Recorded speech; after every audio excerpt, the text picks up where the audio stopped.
So good to see you. I can see messages already flying in on the live chat. It's good to have you here. Thanks for tuning in. It's been a while.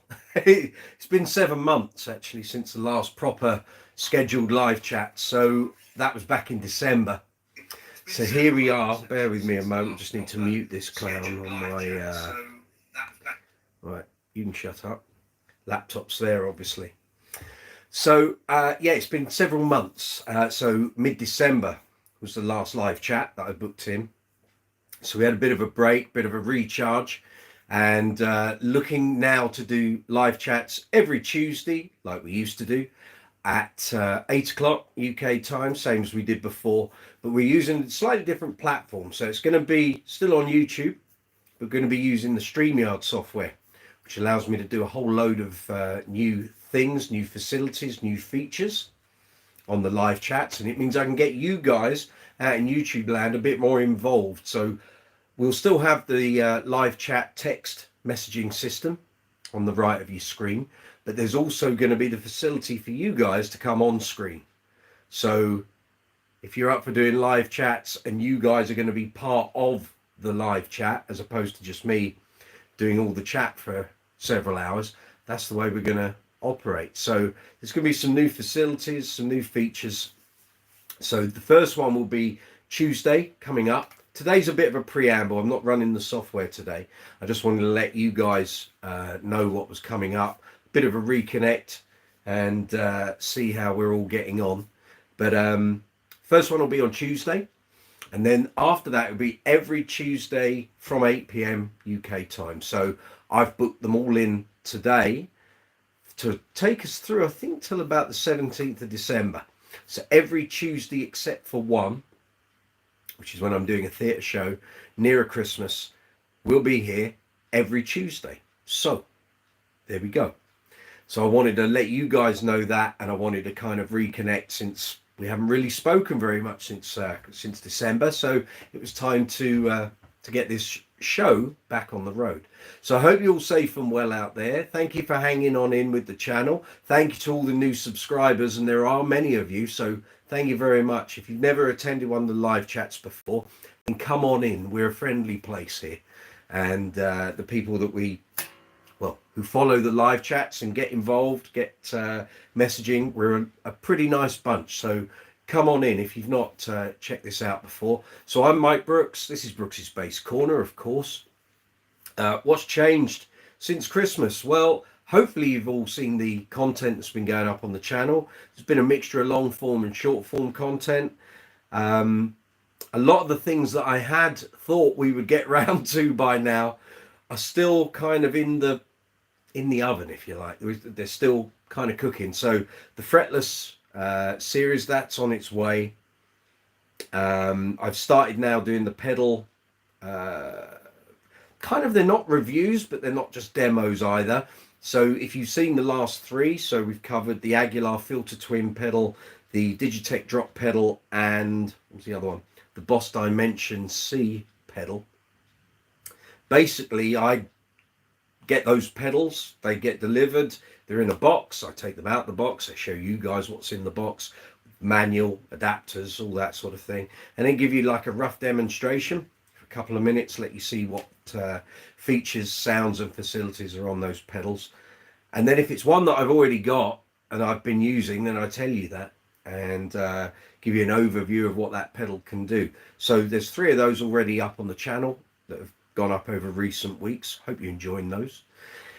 There's going to be a whole load more of those. Then there's still some more bass demo and reviews to come. There's some old vintage interviews from my interview vault from my days with Bass Guitar Magazine and Bass Player Magazine. And then we are kind of into the new stuff. So I don't want to give the game away too much, but there's a whole load of new series coming up here on the channel. We've now completed the bass string experiment. So the eagerly eyed of you will have seen that we got to the end of it eventually. Although actually, if you think about it properly, the filming was concluded back in October last year, but it took until I think April to get the last of the videos out. So that's all now complete, done and dusted, put to bed. We did 73 shows with one set of strings on one bass, and the strings didn't snap, they didn't give up, but the tone had just died off to such a point. I just couldn't risk taking that bass and those strings out on any more gigs. The sound in my ears on IEM in-ear monitors was not good, and I know some people watched the final video and went, oh, you could have got another 10 gigs out of those.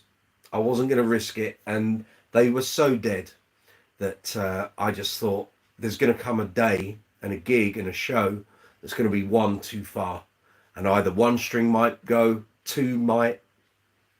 I just didn't want to put that bass through it, and I didn't want my reputation tarnished by a complete what's the word, destruction of a bass and string snapping all over the place. So it was time to put them to bed. But 73 shows wasn't bad going. I think we averaged it out. They came to, if you base this, the cost of the strings, which would have been about £25 here in the UK, they did 73 shows. I think that averaged out at 18 pence a gig, which isn't bad going.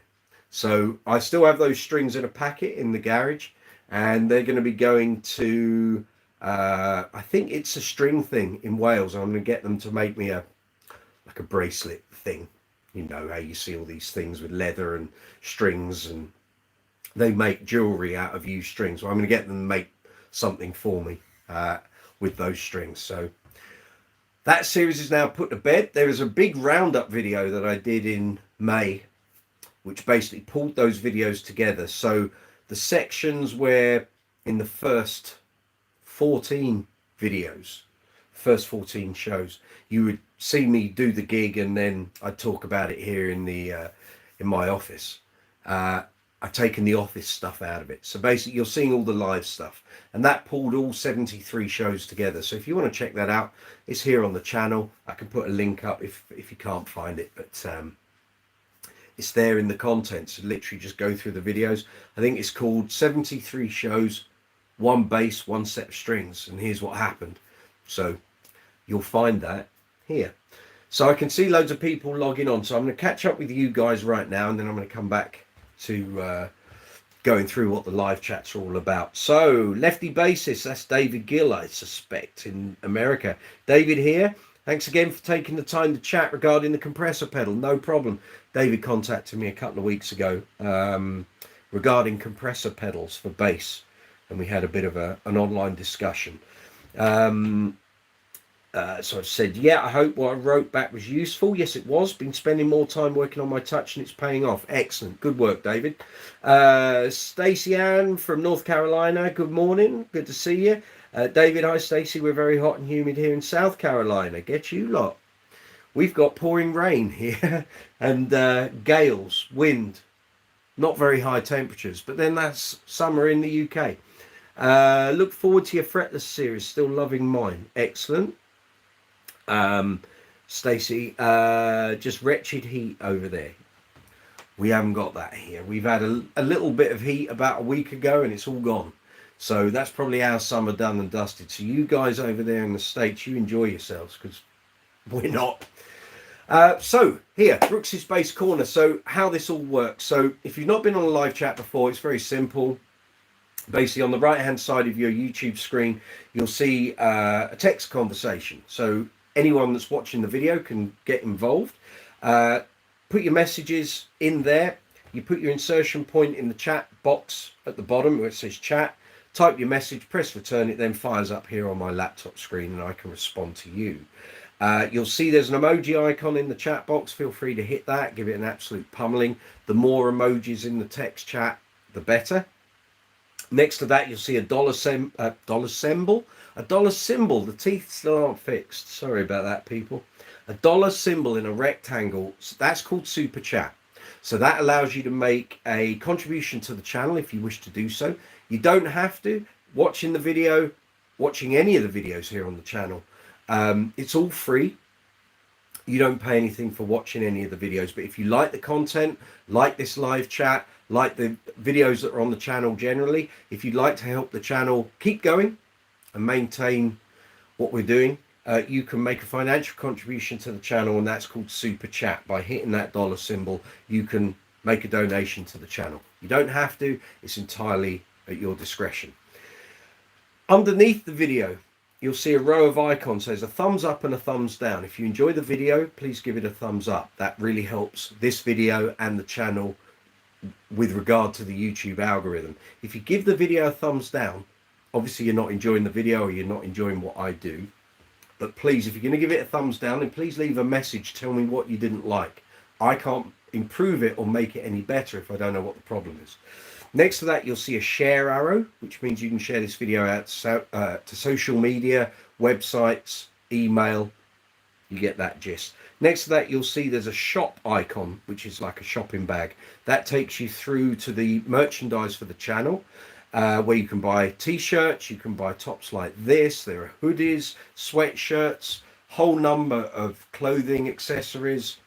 There's things like mugs, there are bags, there's hats, hoodies, literally like 150 items for every single design. So there's about, I think we've got about 14 or 15 merch designs up there at the moment. So if you want to buy some merch, you can do it that way. Alternatively, you can go into the description box underneath this video and you will find links through to the two merch suppliers for this channel. So if you're located in the UK or Europe, there's one link, and if you're located in the US or the Far East or the Middle East or Russia or Australia, New Zealand, anywhere else on the planet, there's a different link.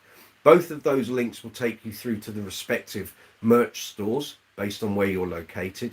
It's essentially the same merch, the same designs, but regionally some items are available on one store but not the other. So if you wish to help the channel, help me, buying merch is a great way to do it. So thank you very much in advance. Then after that, you've got two more icons, which are the save option, which allows you to save this video for watching it at a later date. And then there's a report icon, but we won't get into that. In the description box, you will find, let me just have a look. One, I'm out of touch with doing this, and two, I only set it up yesterday. So we want to do that, don't we? So in the description box, you will find links for the merchandise. You will also find affiliate retail links. So if you see an item on one of the videos and you want to buy it, or if you're watching one of the pedal videos and you think, oh, I'd like that pedal, you can use the affiliate links. So there's affiliate links there for Thomann, Amazon, Gear for Music, and the ANDERTONS. If you click those links, it'll take you through to the respective stores, and some of them are landing pages for Brooks's Bass Corner. You then select the item, add it to your basket, go through with the transaction, pay for it, and then the channel either receives loyalty points on the retailer's site, or we receive a small affiliate commission, and I do mean small.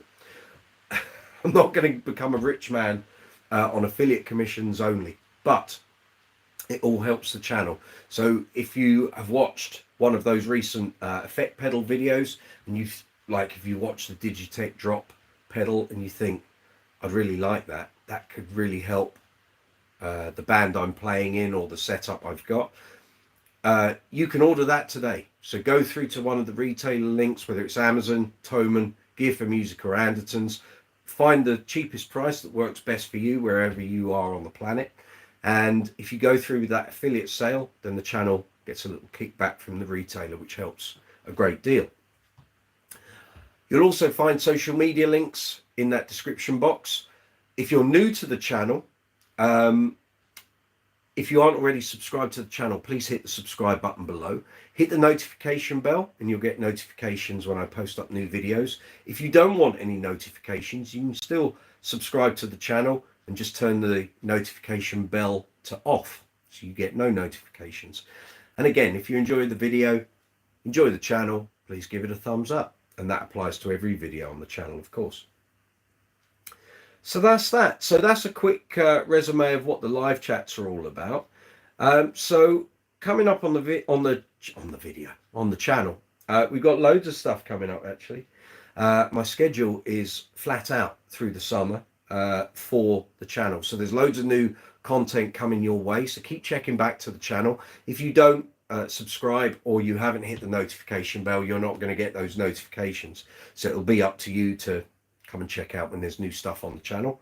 But if you hit the subscribe button and hit the notification bell, you'll get notifications each time.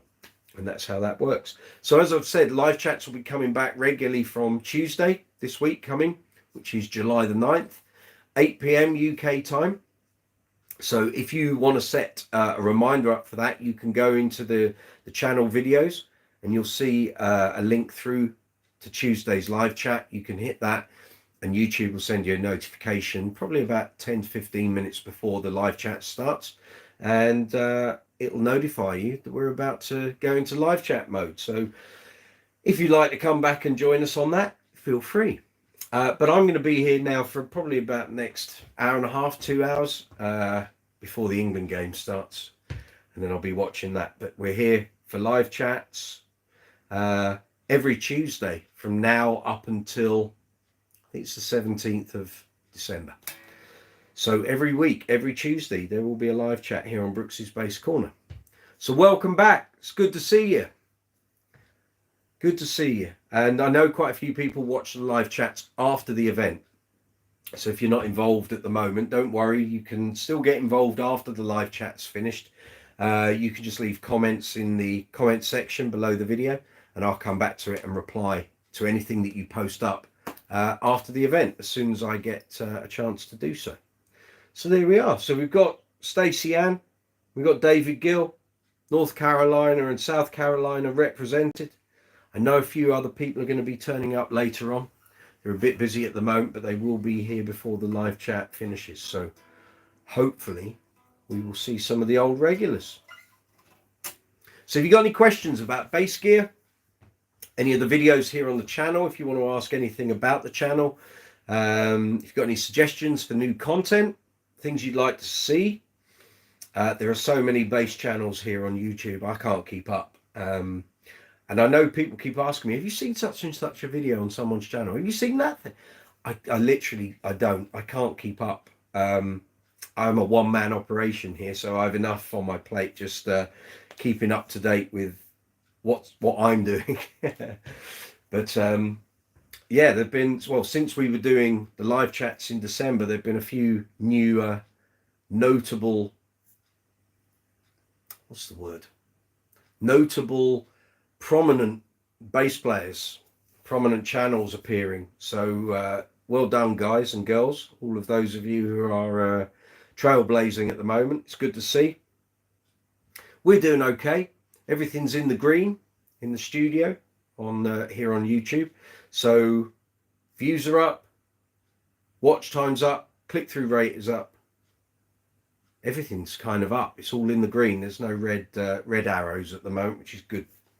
Very handy for me, which means what I'm doing is what YouTube wants me to do.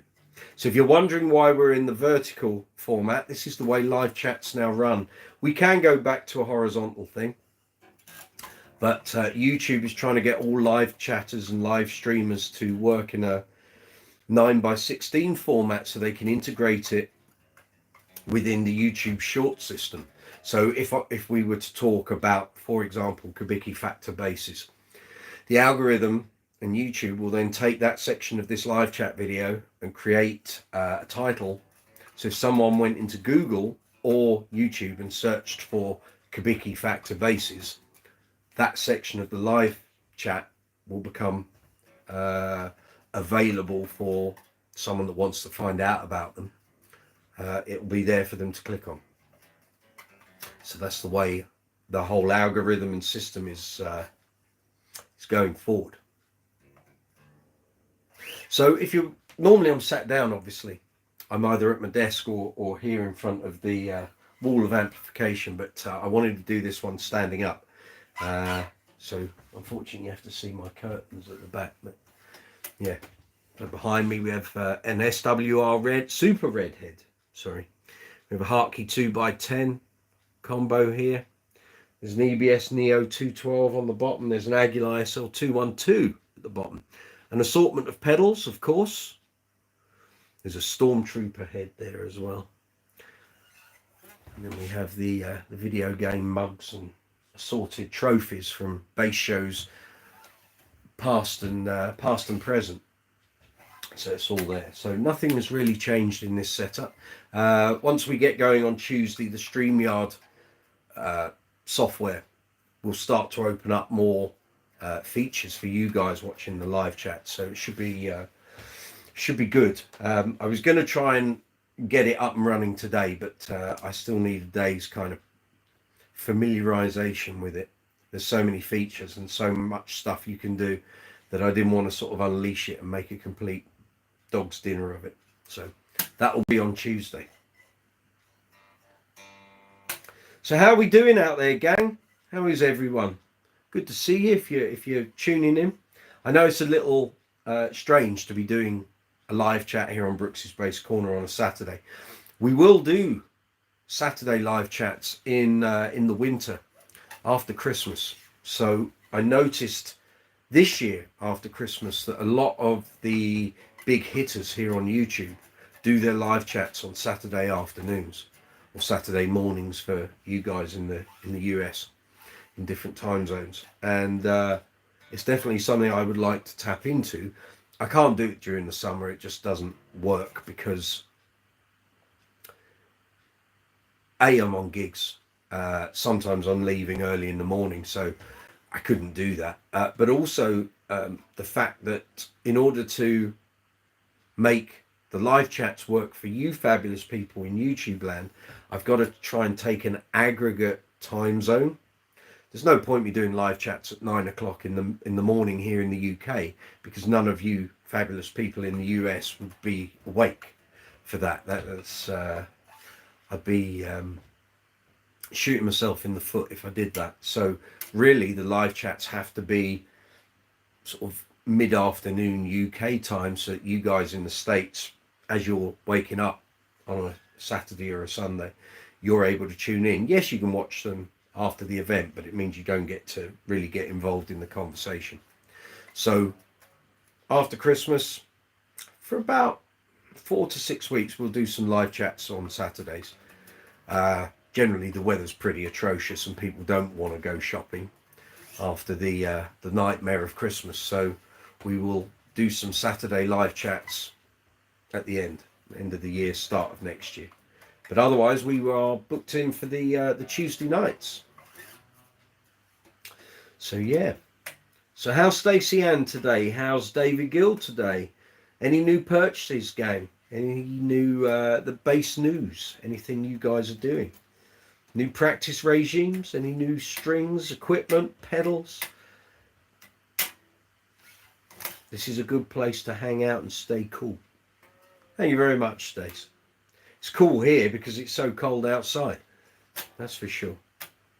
But yeah.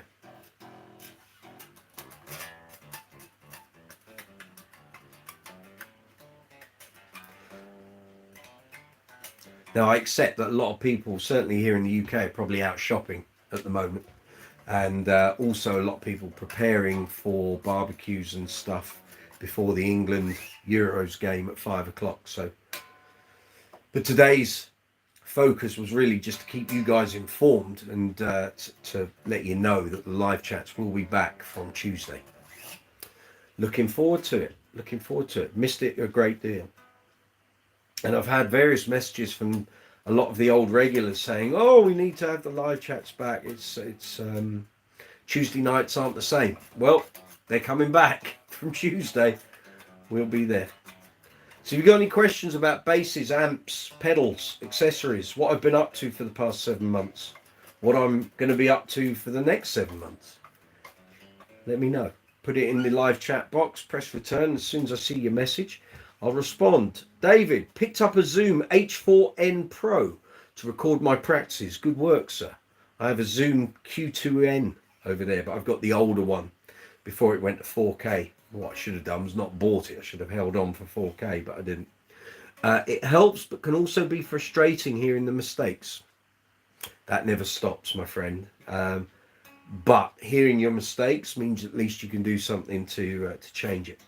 Especially on the tune C'est Bon. Very good.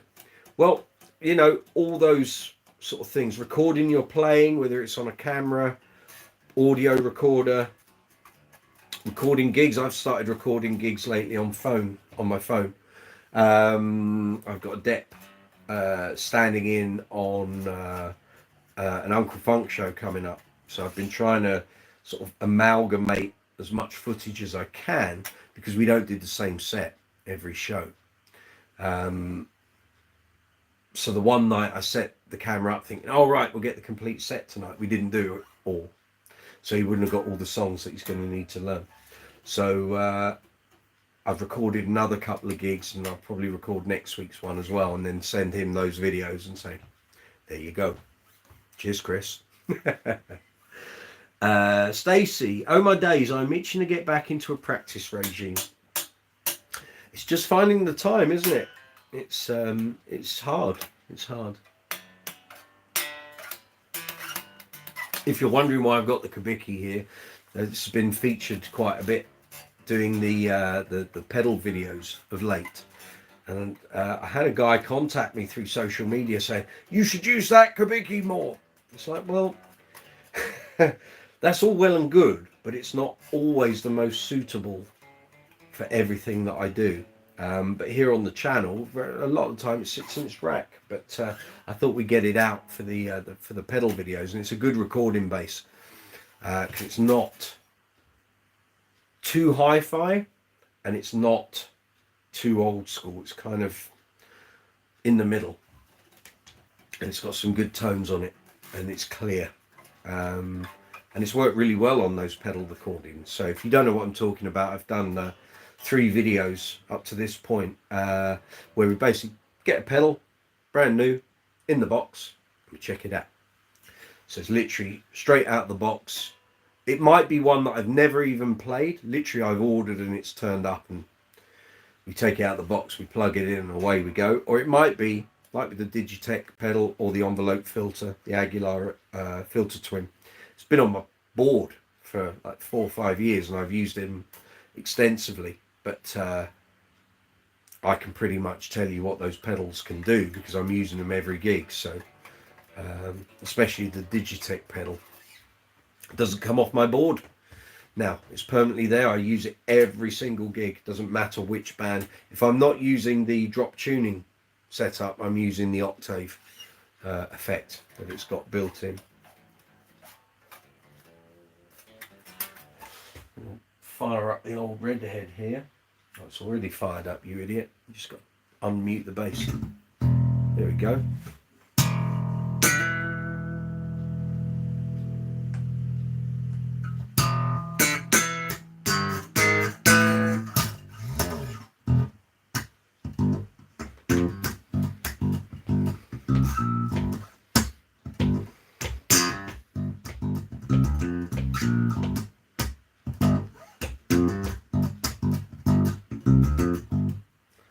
Lovely tone. Kubicki tone. Well done, Philip. You created it wasn't meant to be that, Stace. It wasn't meant to be I Keep Forgetting. It was just a groove. Something that we do. Just it's a general go-to groove when we're doing the Uncle Funk sound check. Just creates some space, lets all the horns do all their thing, and I'm just sitting there playing something very, very simple. We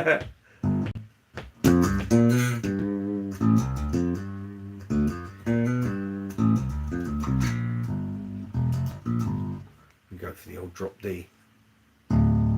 Excellent.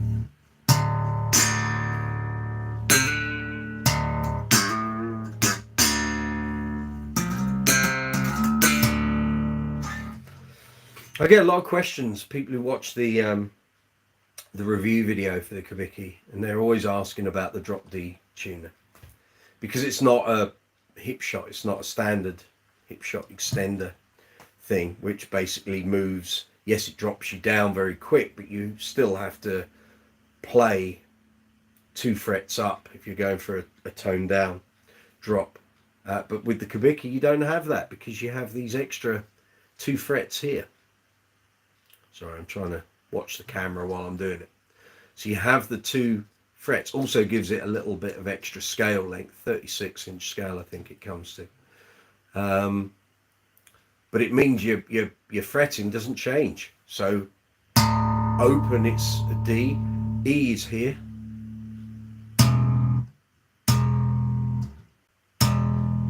and then you're into F, F sharp, G, G sharp, A.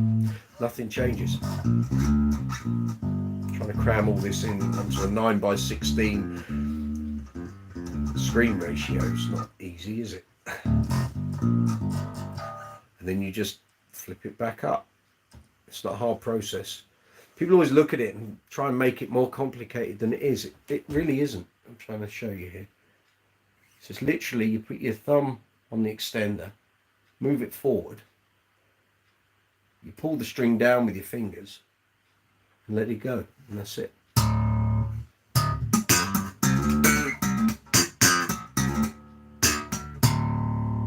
And if I want to flip it back up, it's literally that.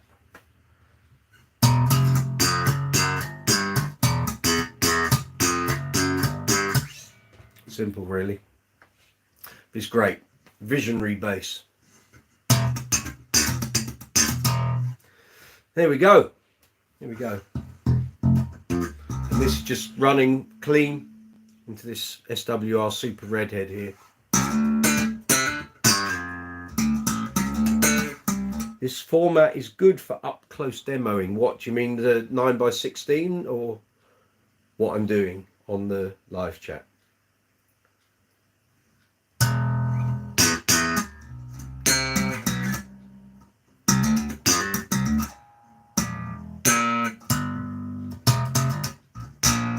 Oh, this live chat, okay.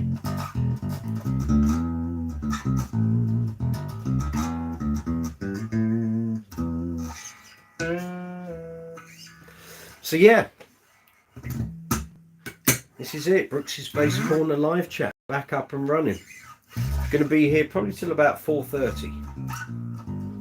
So it's now 2:30. So if you've got any questions, anything you'd like to ask, you want to know what the channel's up to, what we've been up to for 7 months. 7 months since we last did a live chat. There were a couple of impromptu live chats that we did back in April when I was out doing some gigs.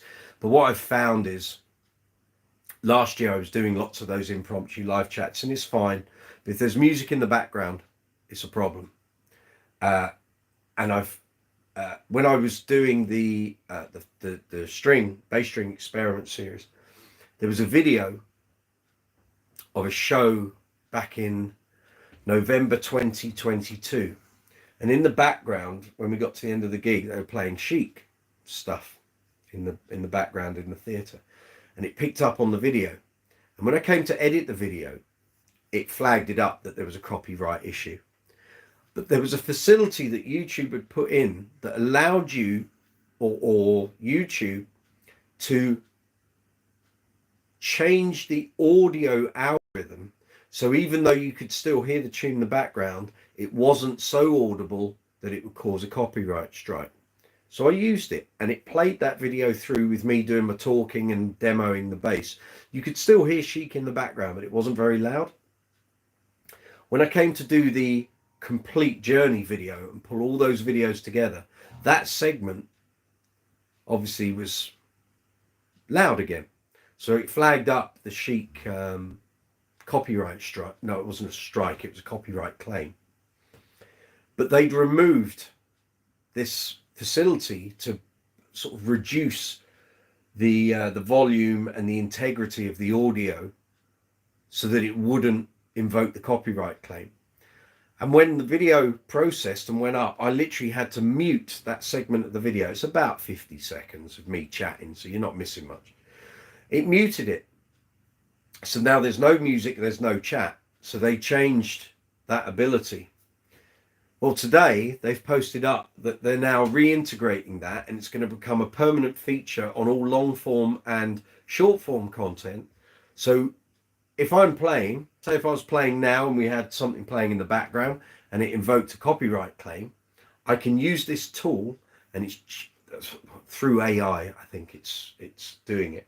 and it basically will pull that music out of your audio track, but if you're speaking, it will still keep that there.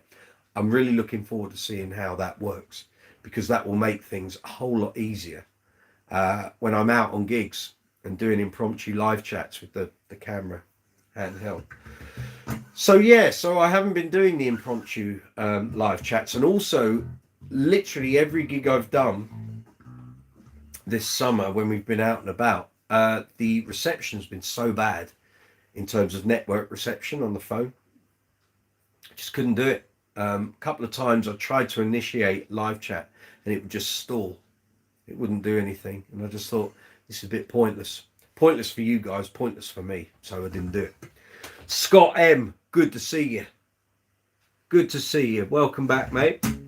Hope you're well. Hope your bass playing's fine. Hope your son's enjoying that custom bass you got for him.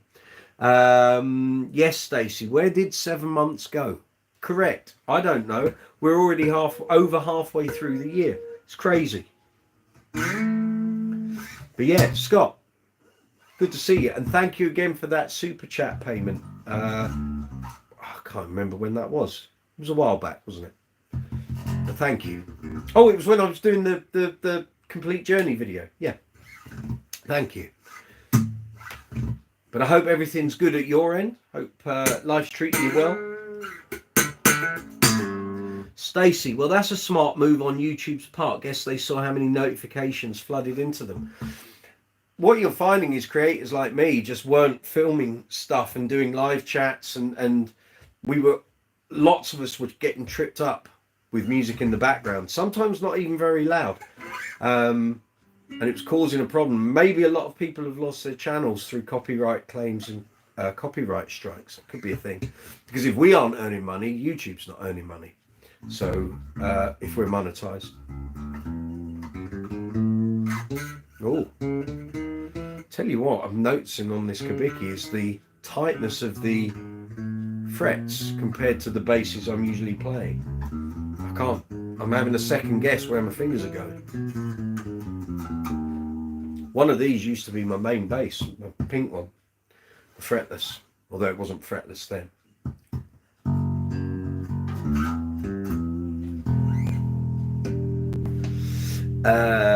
Stacey, correct. Symbiotic situation, YouTube and creators, correct. Correct. Jerry Blair, good to see you. Hey Brooks, it's been a while since I've seen you. Yes, sir. I've been here. I've been producing content. I just haven't done the live chats.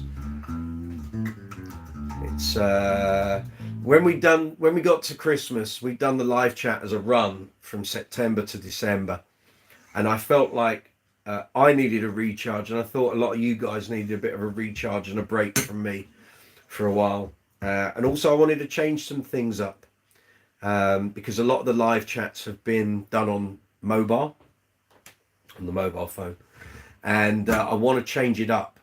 So what I want to be able to do, and again, this will hopefully all come together in time for Tuesday. So for those of you just joining the live chat, we're going to be doing live chats from Tuesday, this Tuesday coming, 9th of July, 8 o'clock every Tuesday through till about the 17th of December.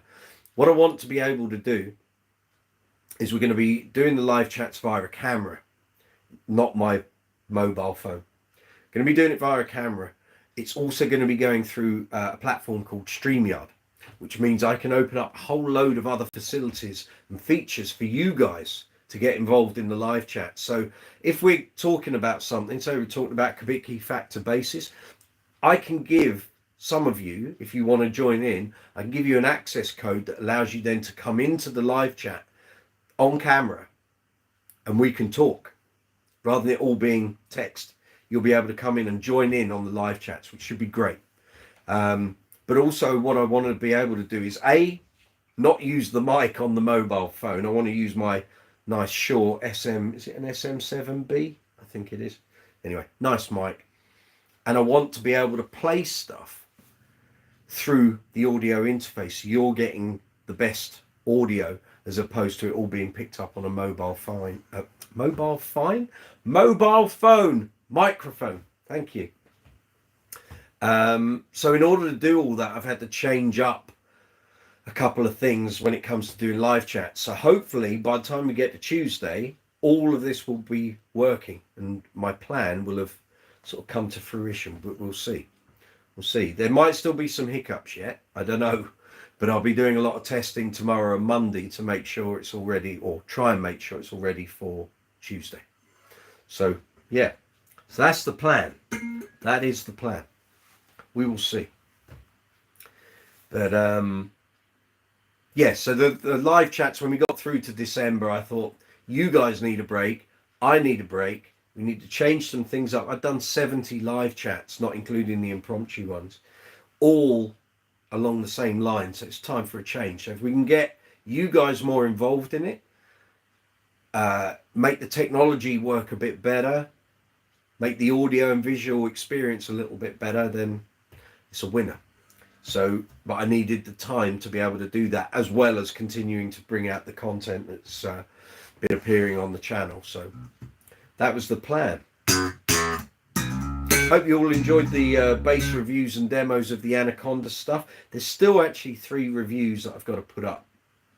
I'm going to try and get them done this week, and probably in the next 10 days. There's 3 of those. There's the Ibanez, the SR300EB. It's there in the rack. So the demo of that's up. The shorts are up, but I need to do the long form review, which actually only needs some editing. It's almost finished, so that will be coming out. There'll be a demo of the Warwick Bootsy bass. That's coming up. There's a demo and a review of that. And then it's pedals. I've got some pedals coming in from Flatly pedals, and let me think. Then we've got the fretless thing to do. The podcast is close. Got the scripts written. Just got to film it. But all these things take time. So I am working, beavering away as much as I can to get all this stuff done and get it out to you guys, as well as trying to do my gigs and everything else. So it's coming. It's coming. I'm not sat there twiddling my thumbs every day, I can assure you. Even this morning, just prior to this live chat, I was booking in all the live chats on StreamYard going through to December. So it's happening, people. We're back up and running. Going to make it a regular thing. So yeah. If you're wondering why I keep looking out here, the light keeps changing. It's a weird day here in the UK, certainly here in West London. It's like, it's been very dark and grey and overcast. We then get like a break in the cloud and the sunlight streams in. And it's like, oh, okay, that's nice. And then it all goes again. And I can see the lighting changing here on the screen that I'm talking to you on. Tuesdays. Yes, Scott. From this Tuesday, 9th of July.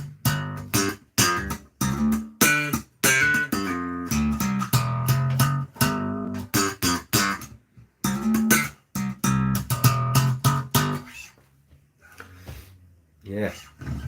So I hope you'll all come and get involved, join in the fun and games. And like I say, hopefully now that I'm going to be doing this on StreamYard, it will open up a whole sort of new level for the live chats. I know when I've watched other channels do it and they use StreamYard, which seems to be the streaming platform of choice for most YouTube creators, it just allows me to give you guys a better experience when it comes to doing the live chat. So it's not just watching me waffle on and you guys type a few messages. You'll actually be able to come and get involved in it. And also it will allow me, potentially, depending on which tariff I go for, because there's 3 separate tariffs. You pay more. The more you pay, the more features you have, that will allow me to incorporate more cameras. So it won't just be this all night. I can have them at different angles and do different things. Should be good. Should be really good.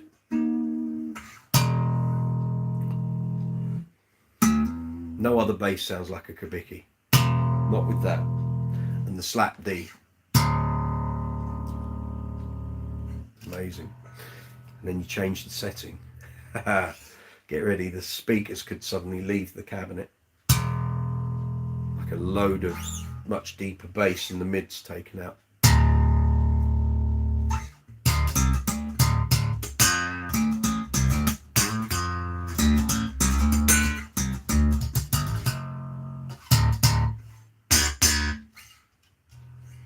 Nothing sounds like a Kubicki. So yeah, so have you got any questions? Anything to do with bass guitars, amps, pedals, accessories, strings, bags, anything. Or anything you've seen here on the channel, any of the new reviews, demos, bass string experiment series, even though it's finished. Got any questions? Fire away, let me have them. Going to be here for a couple of hours. Stacy, wow, just so dynamic. It is. I'd use it in Uncle Funk if it wasn't now a bit more of a collector's item. I might bring this out, we'll see.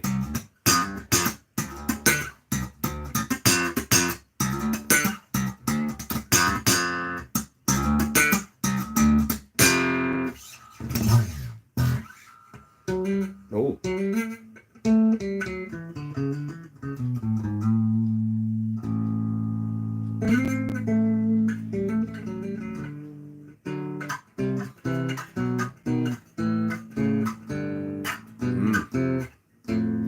Comfy neck. It's just great.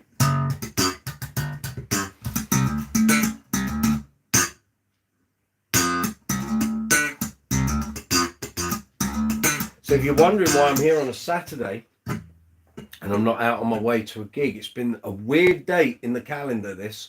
So I had a gig. I had a festival show for today. And back in March, I was asked to do a Queen tribute gig today. And I said, I'm really sorry, guys, I can't do it. I'm already booked on something else.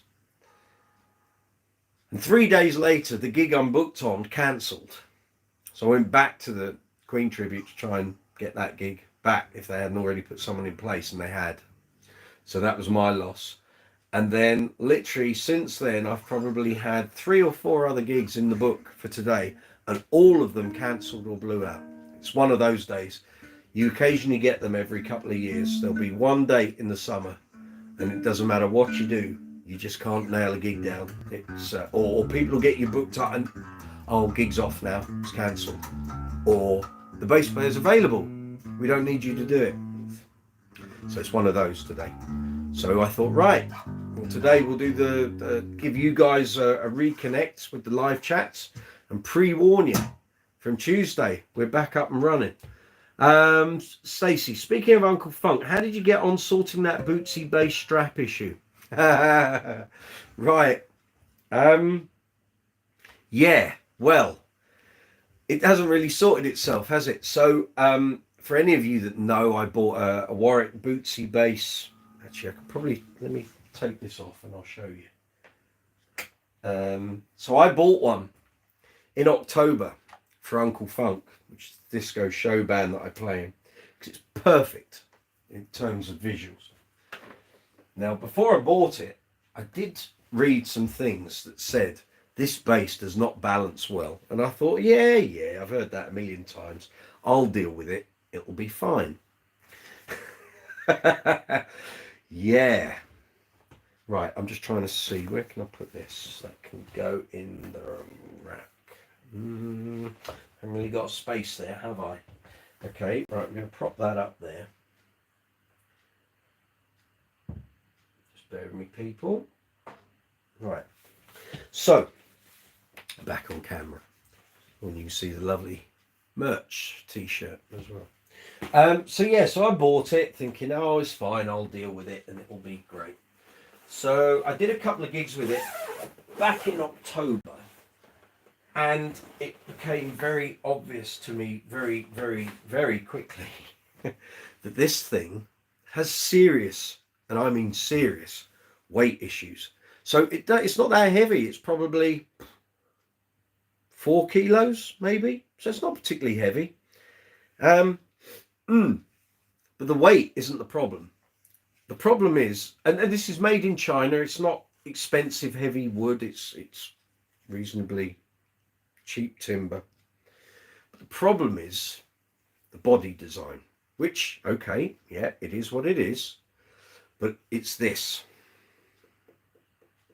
The lack of a horn, so to speak.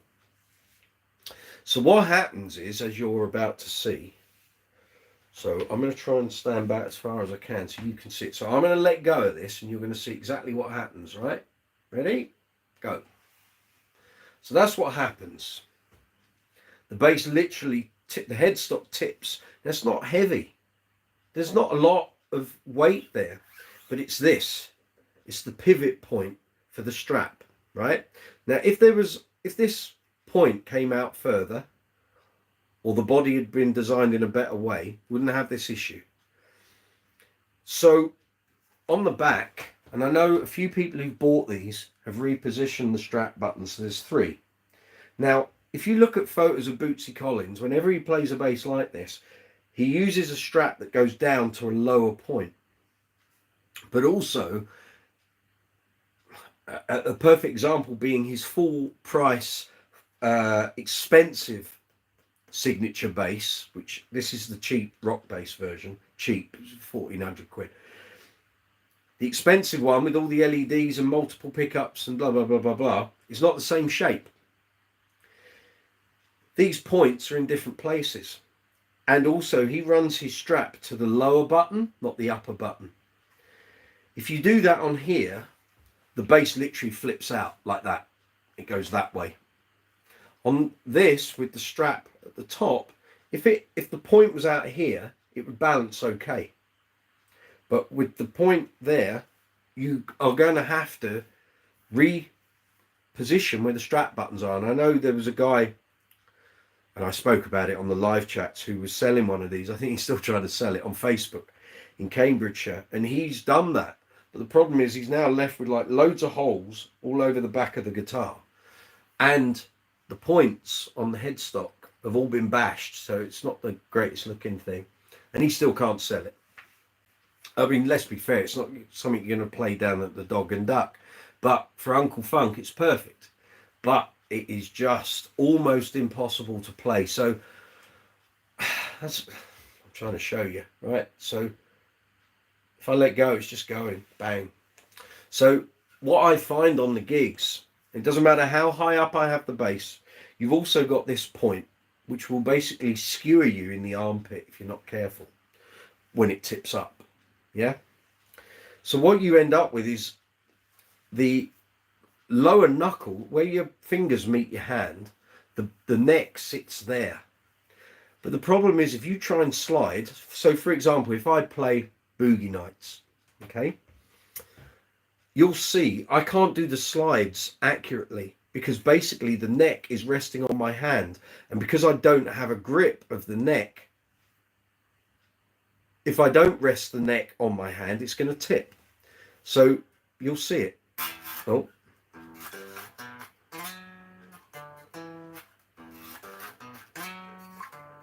I have to play it like I have to use so much more effort for accuracy and to actually hold the neck and play the line.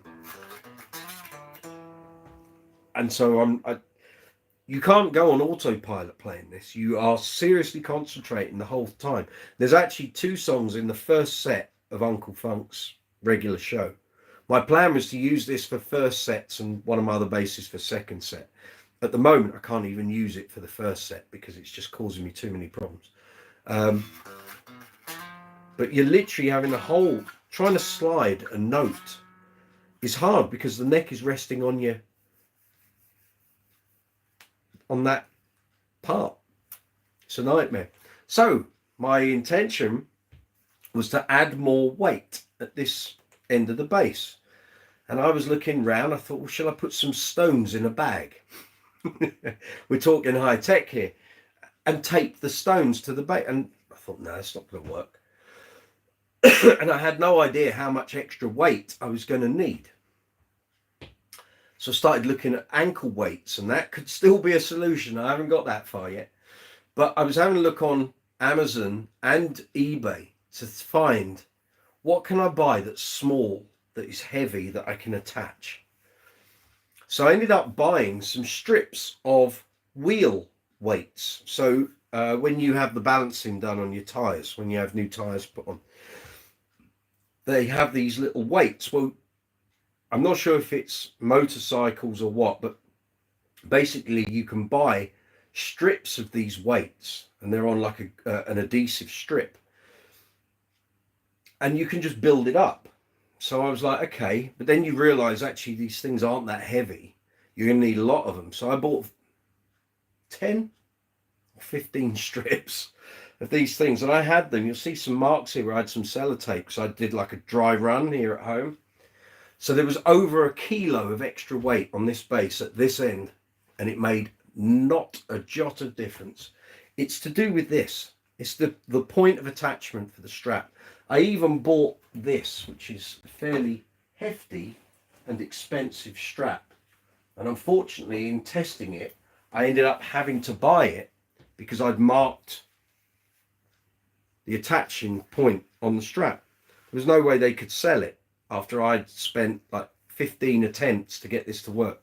So this is a Groove Gear, can't remember what it's called, Neotech something anyway. This didn't work either. I kept reading things say, oh, you need a wider strap, you need a this, you need a that. No. I've had people suggest buying like a leather strap or suede strap. Well, it's not going to work. Some veggie, so I'm not buying leather stuff.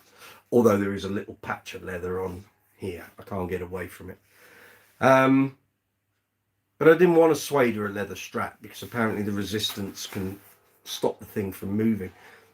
Nothing seems to work. So at the moment, I'm lumbered with a base. Warwick, I don't applaud what you did with this. You should not have released this bass on the market. It doesn't balance. It's almost unplayable in a live situation. You can play it sat down and it's fine, but in a live context, it's just a nightmare. It's a nightmare. And even if I stood in one spot on the stage, you have to adjust your posture or you're going to get back and leg problems and shoulder problems. But this, I mean, it sounds okay. I mean, it's not stunning, but you're using it for looks, and we're not using it for the sound. It's just it's a fairly, let's get some volume here, it'd be good. Might need tuning. It does. This is the other thing, you tune and the thing's already tipping and you're trying to adjust the tuner and the thing's on its way.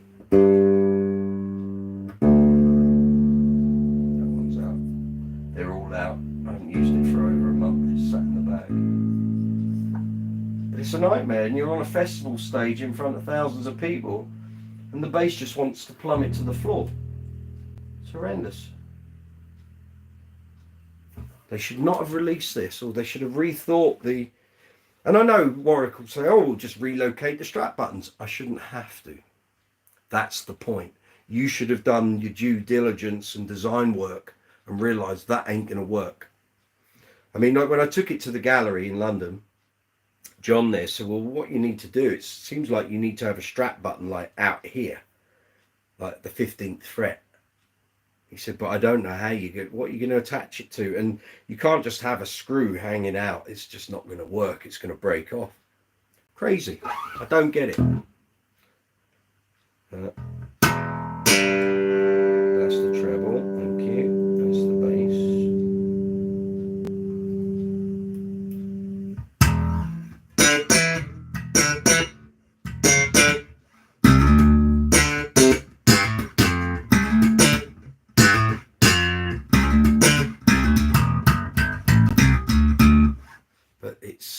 I mean, this gets on my wick. It's like, so at one point I was trying to play around that, which seems to make the most sense. Then there was a gig where I dropped the strap a lot. I'll probably do it actually. I'll show you rather than just talk about it. Demonstrate it, Michael. Right. And I was using my arm to keep that, and then the bass sits at an angle. But I shouldn't have to, you know, literally force my forearm down to keep that in space. I can't then play between the pickups. It's just and dread playing a slap line because this thing just wants to go boom towards the floor.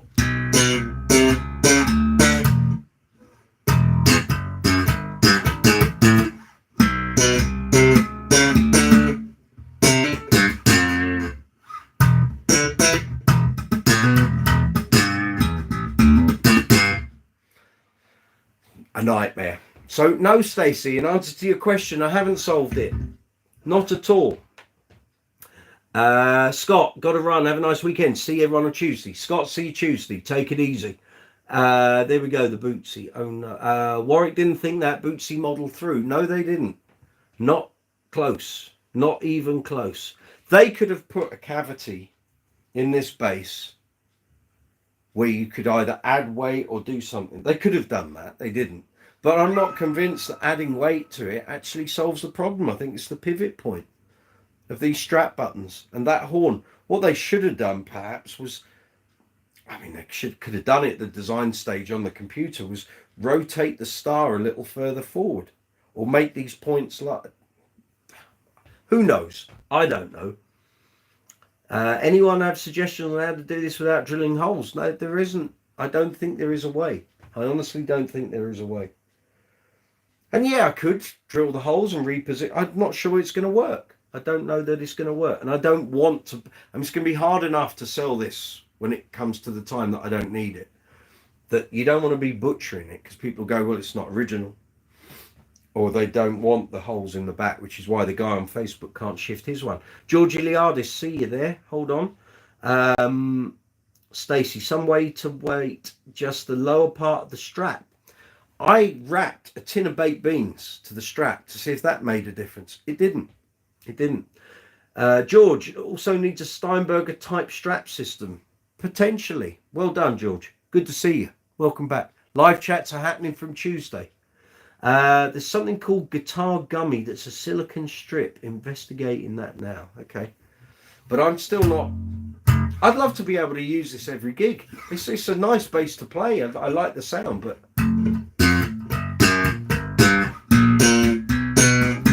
you're just always aware that you just can't unsupport the neck. I can't stand at a gig and clap because the bass is just gone. And look, it's already heading towards the ground, and it's a long old bass.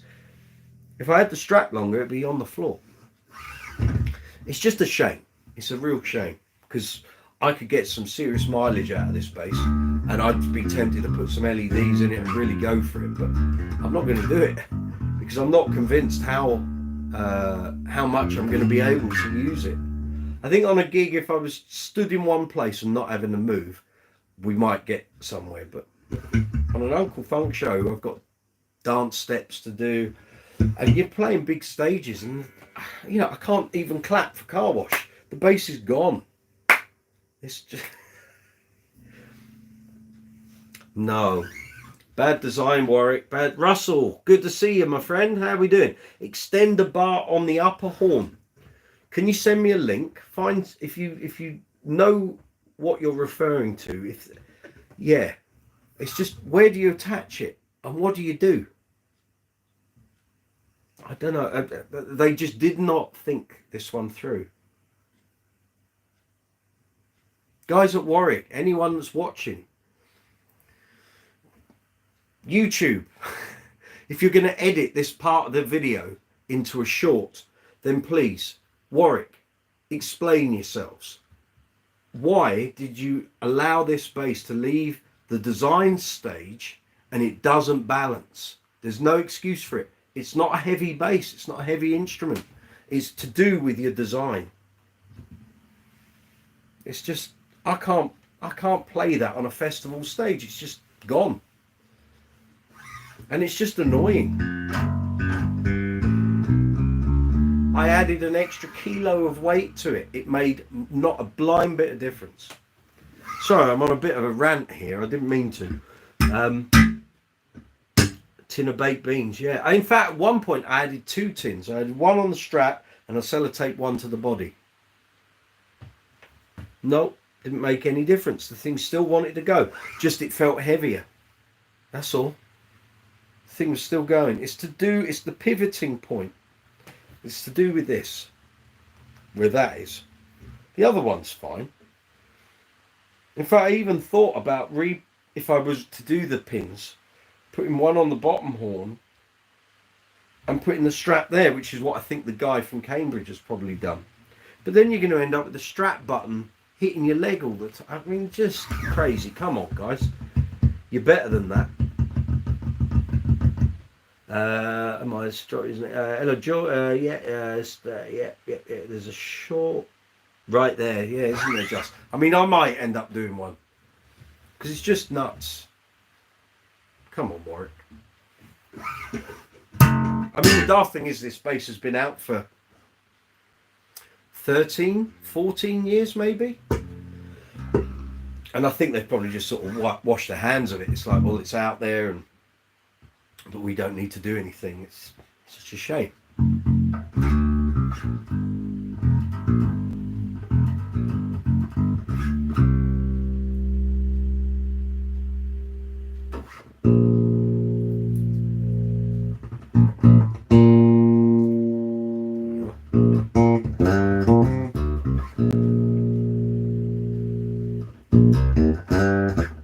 Treble's a bit spiky on it, but it's okay. It's good for slap stuff, but it's just, as I say, you can't do anything really technical or at speed because you're still having to counteract the neck's desire to just drop.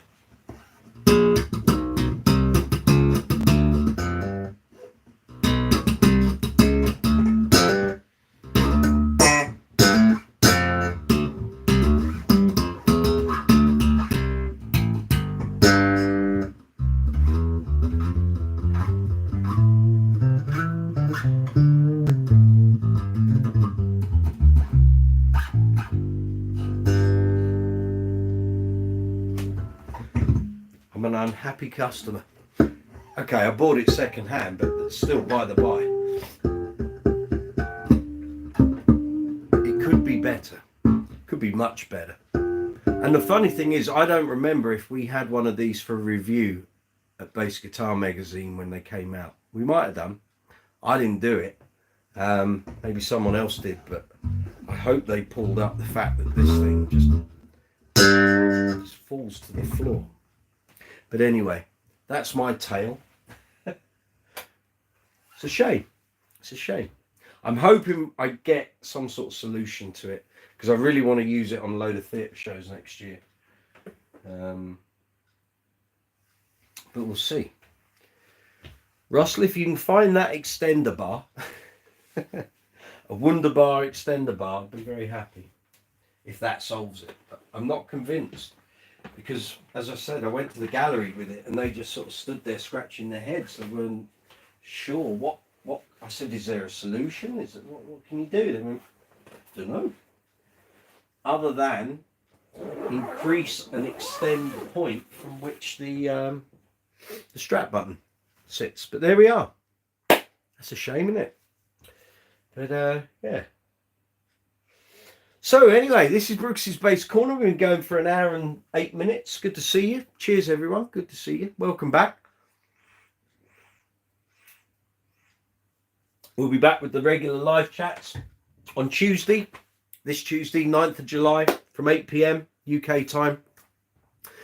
All the stuff we used to do and a whole lot more, hopefully, because we're going to be running on StreamYard. So it's going to open up a whole load of features and options for me to include you guys on certain aspects of the live chat experience. I see a load of messages come in there.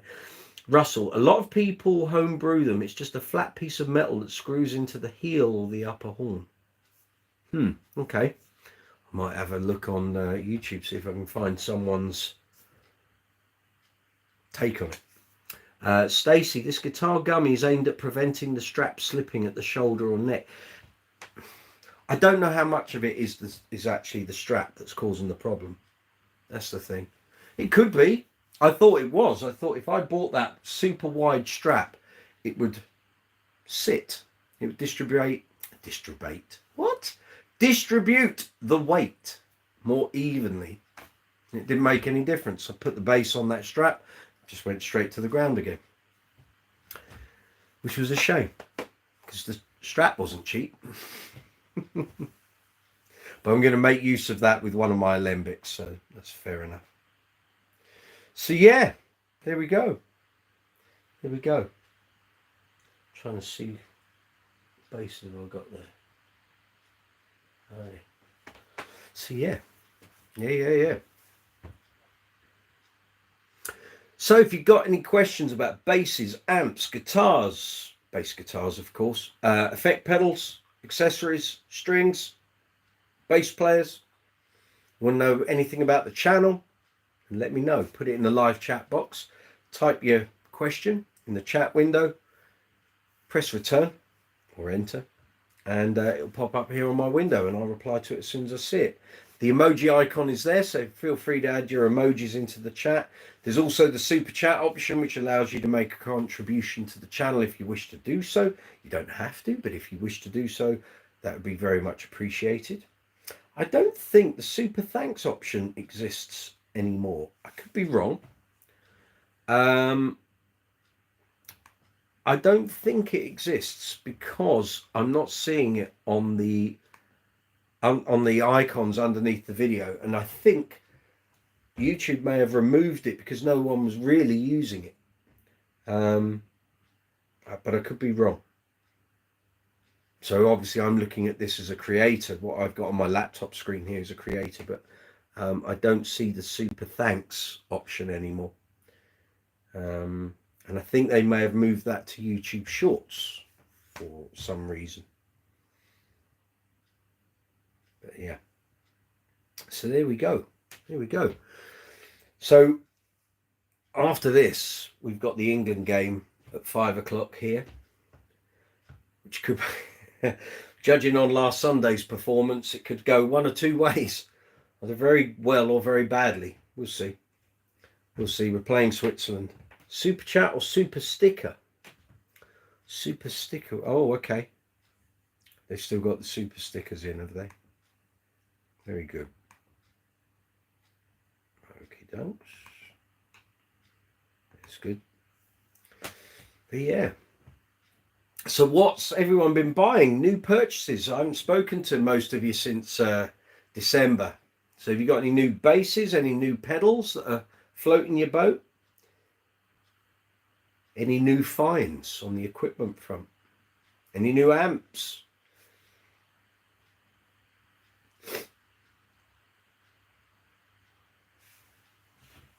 I'm trying to think. I was going to put the bass on. Actually, we'll get the Ibanez out. The review for this will be going up shortly. There's my strap.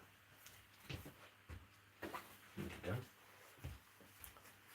Obviously, you can buy your Bootsy Space Corner merch from the description box below. You'll find links in there. Blame Lewis, good to see you. Really getting obsessed with the sound of a StingRay, thinking of picking one up. I was about to put one on, actually. How versatile as your go-to bass are they, Brooksy? I'll tell you what, I'll put the StingRay on. I think there's a battery in it. Hold on.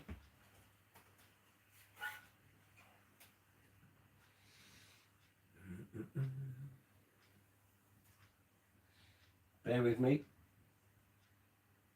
It's not something I can do quickly because you've got to get them out of the rack and then not bash them. So this is my StingRay. I'll explain all.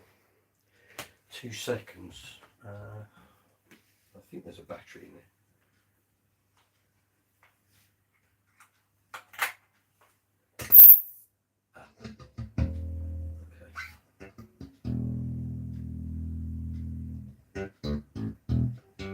Yeah, and we 2 set our tuner up.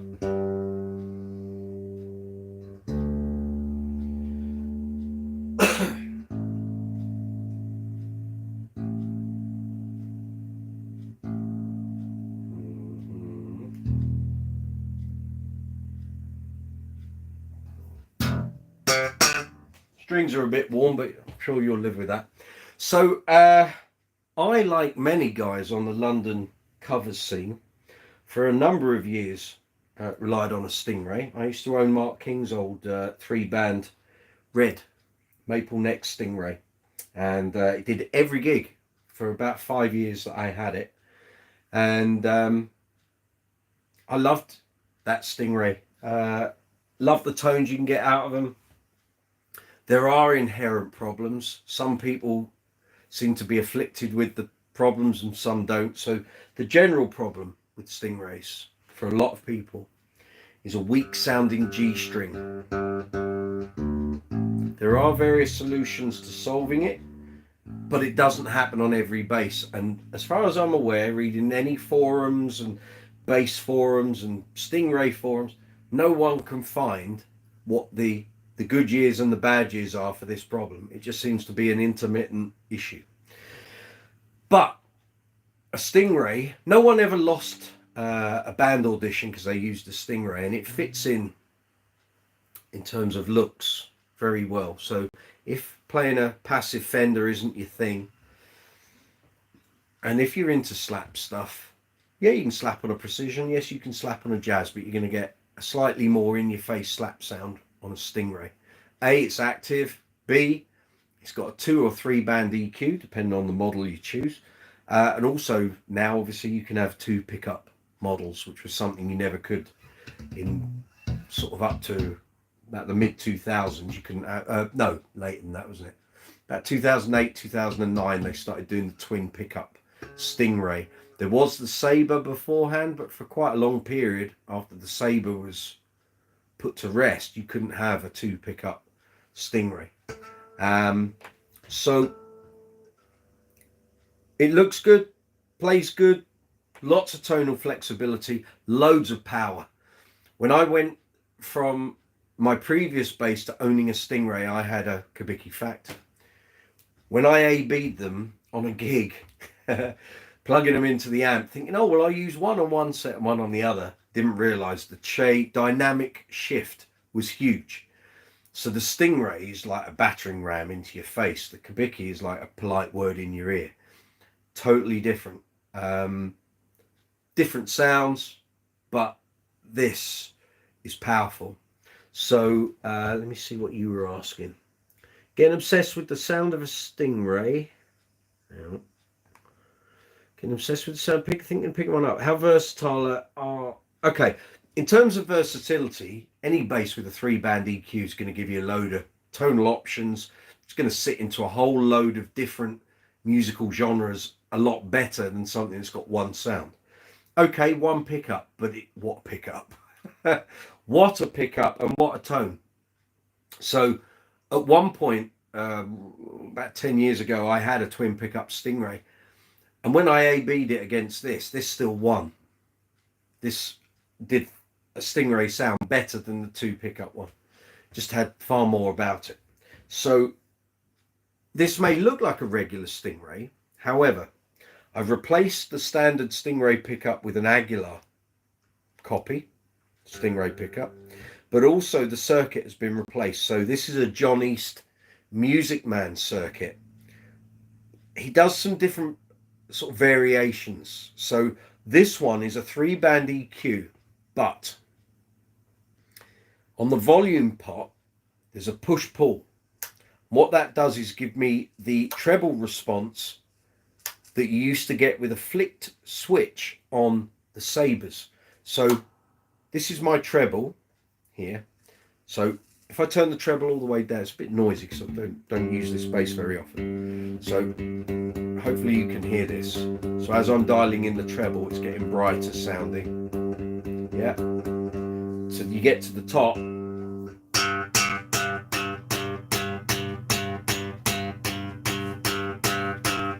Yeah. Right. If I now then activate that treble boost, it's like another... Okay. It's like a glassier response. So if you're doing slap stuff, you can go from...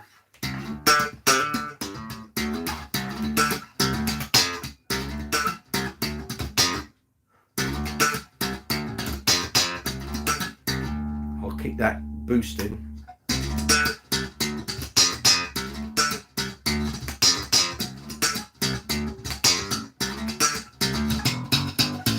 So you're getting that glassier top end. I've then got a mid with a mid sweep. So on a StingRay, you wouldn't have that. You just have a cut and boost. So you got a mid sweep, but also in here or under here, there's a circuit board with a pair of jumpers. So basically they can focus on low mids or high mids. I think it's like 11 years since I looked at this. So let's get some volume here. So the cut and boost is the top pot. So I'm going to boost it, and then I'll sweep across the mids. It's a bit noisy. Don't use this bass often. Pots haven't been used for a while. Yeah. Right. You'll get the wah-wah effect, which you'll get on any bass with a sweeper ball mid. So I've got more flexibility than I would have on a normal 3-band StingRay. And then you've got the bottom end. Noisy pots, don't use the bass off. Whoa, no. So I've got treble on full, bass on full, mids are centre.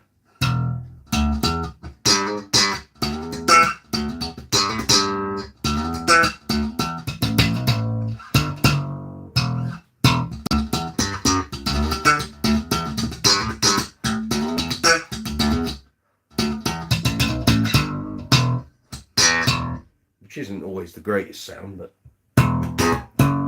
neither's that. Noisy pots, just don't use it that often. Used to.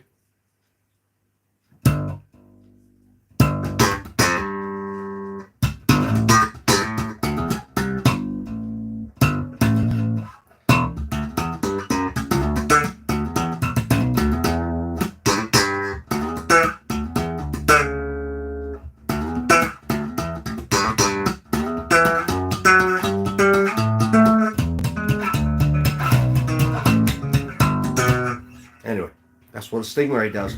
So, yeah, if you're thinking about picking one up, go for it.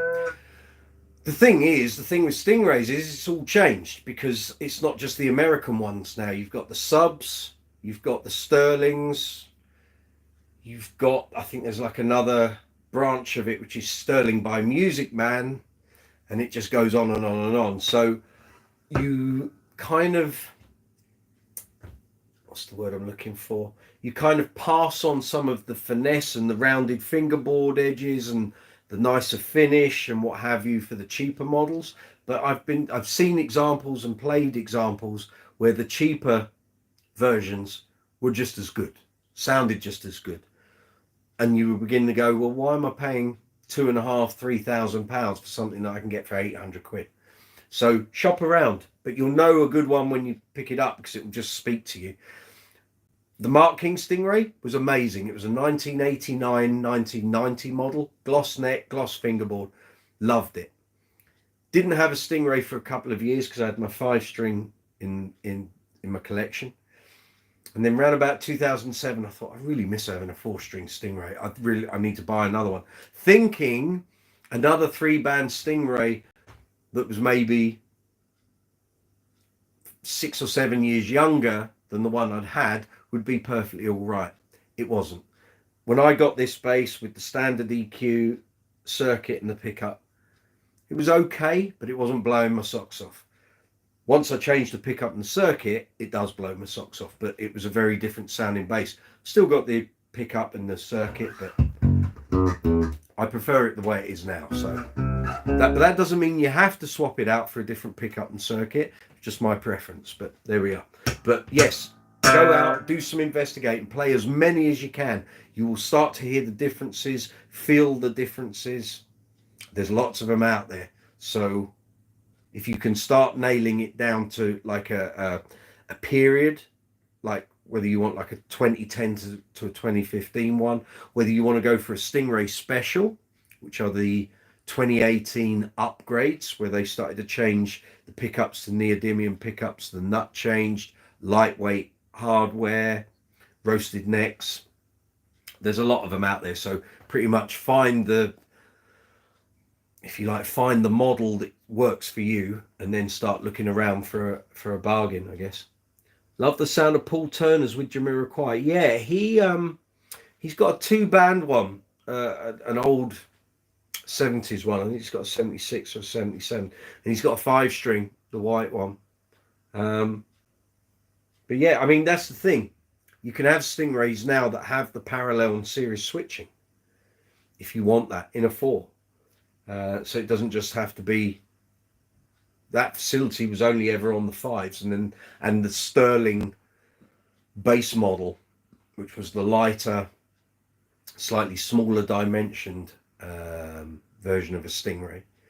And then they bring out another range called Sterling by Music Man. Confused everyone, but give it a go. But happy shopping. You know, you'll find one that speaks to you, and once you've got it, you won't let it go. I mean, I wish I'd kept the Mark King one, but I got offered a good price, so it had to go. Right, Peter Quinlan, good to see you. I think you came on some live chats towards the end of the last batch of live chats we did. But anyway, are you playing Glastonbury in South Wales with Chic to Chic at the end of July? No. I play with Uncle Funk's Disco Inferno. We did a gig with Chic to Chic last year at Oxted Festival. Lovely guys, great band. But no, where am I? End of July. End of July, I am doing Bug Jam in Wellingborough on the Friday, which I think is 26th of July. 27th of July, I'm playing with a Queen tribute in near Bournemouth. So no, I'm not with Chic to Chic at Glastonbury. Sorry to say. I don't actually know anyone in the band. I should have tried to make contact with them when I was on the gig with them, but sadly I didn't. But yeah, they had a very good bass player. He had long hair, sunglasses, and they were quite a good player. He had I think he had a twin pickup StingRay special, I think. I'm trying to remember. We were backstage. I wasn't really out the front watching. I was listening to it from backstage. But so no, sorry, I'm not on that gig, unfortunately. Whoa, it's better.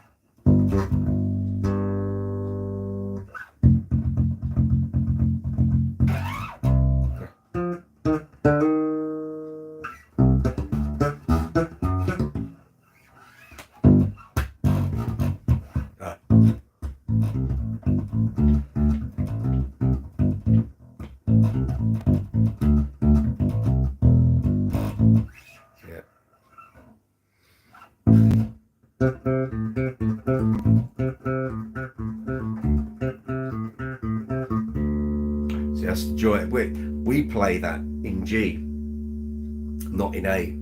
The joy of when you play it in A is that you can play the open strings when you're doing the solo.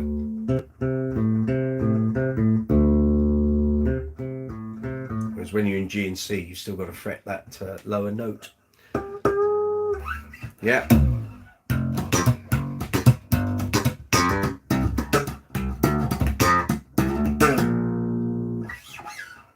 Sorry, the playing's a bit average today.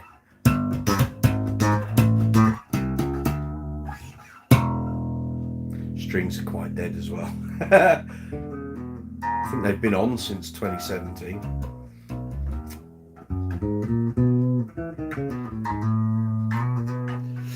Name that tune with Brooks's bass corner. Well, I can't do that, Stace, because I'll end up with copyright claims.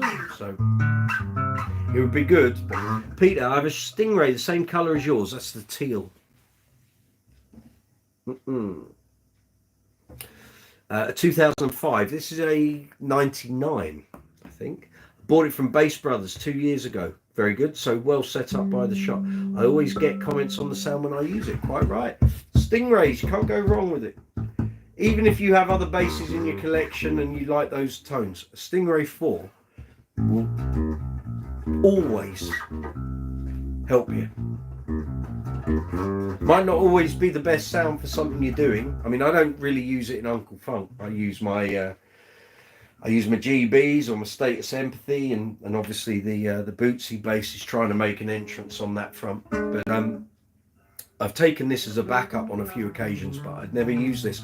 My Empathy is so much more powerful than this. My GBs are more powerful. And I know Chris Childs steps for me with Uncle Funk, and he brings his StingRay. I said to him, you want to use your 5-string Empathy, go for it. I said, I use my Empathy for quite a lot of the Uncle Funk shows. But yeah, but the great basses. There's something about that tone. It is what it is. The good thing with the John East circuit is it maintains a lot of the the StingRay character, but the EQ is more based around the original 2-band. So the bass and treble response is based around the original 2-band circuit. The mids is like an extra dollop of help, I would put it. But having that treble boost is a godsend, really. Let's just turn that down a tad.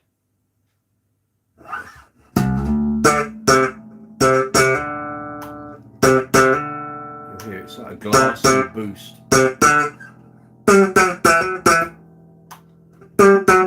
Oh.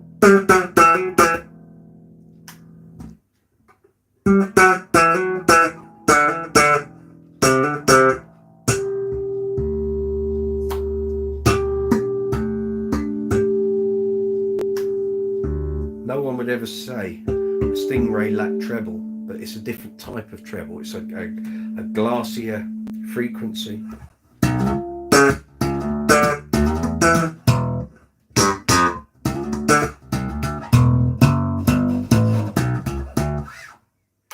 Handy.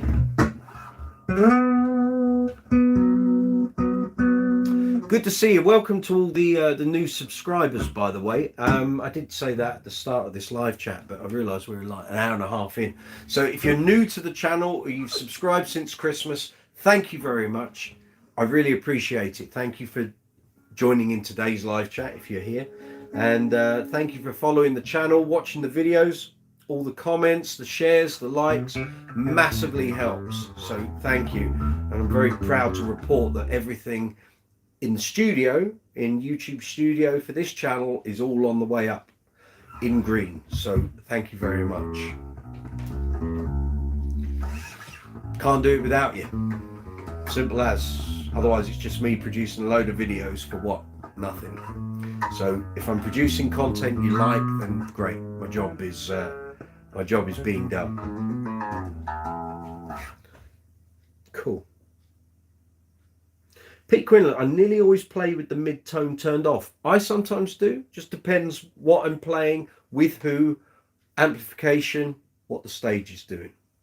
It sounds so much better. I do the same with my main. Okay.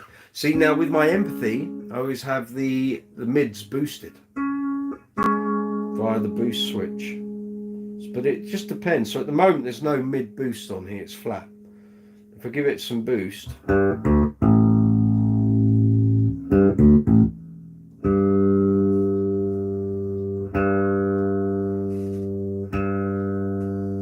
there's a whole load of sounds, and then there's another set of sounds. If you go into the jumper settings on the board with this Johnny circuit, you can change it all again. But I haven't changed it since he set it up for me. So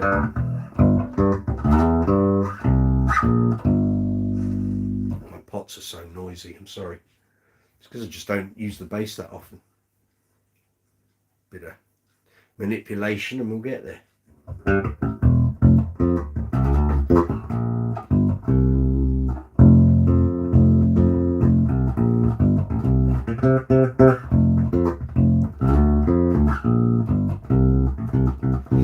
Okay, David Gill, always enjoyed Benjamin Orr's tone when he played his StingRay. It's a classic tone. It's a classic tone, and I always stand by the remark that I read many years ago, which is if you got a precision, a jazz, a StingRay, and one other, whether you're having a fretless or electroacoustic bass or something a bit more high tech like an alembic or something, you're covered pretty much. But then that's saying it to someone who for many years hated using Fender basses. And it's only maybe in the last 10 years that I've really started to do so. It is what it is. I use what I'm required to use. And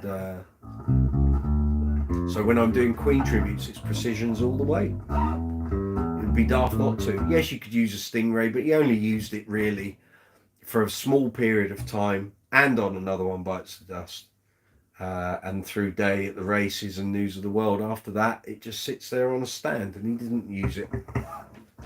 But yeah.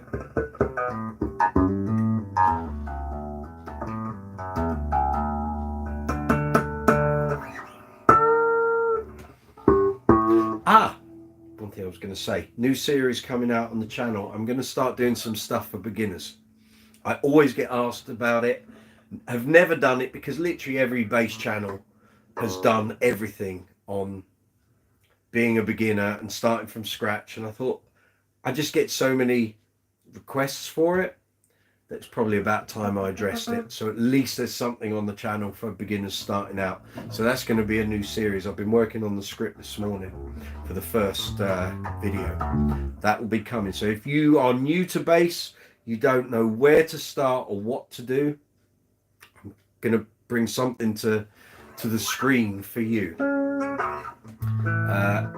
There won't be a huge amount of theory. I tend not to do that stuff because I don't know tons of theory, and there are so many channels that do it. Dan Hawkins is fabulous. Stu Clayton.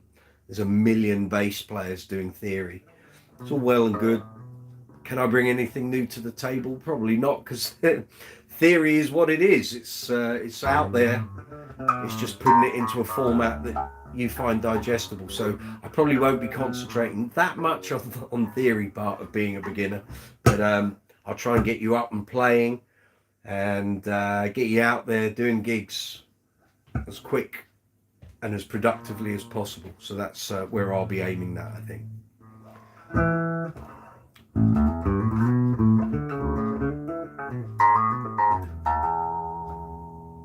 Turn the mids down, get less string noise, hey?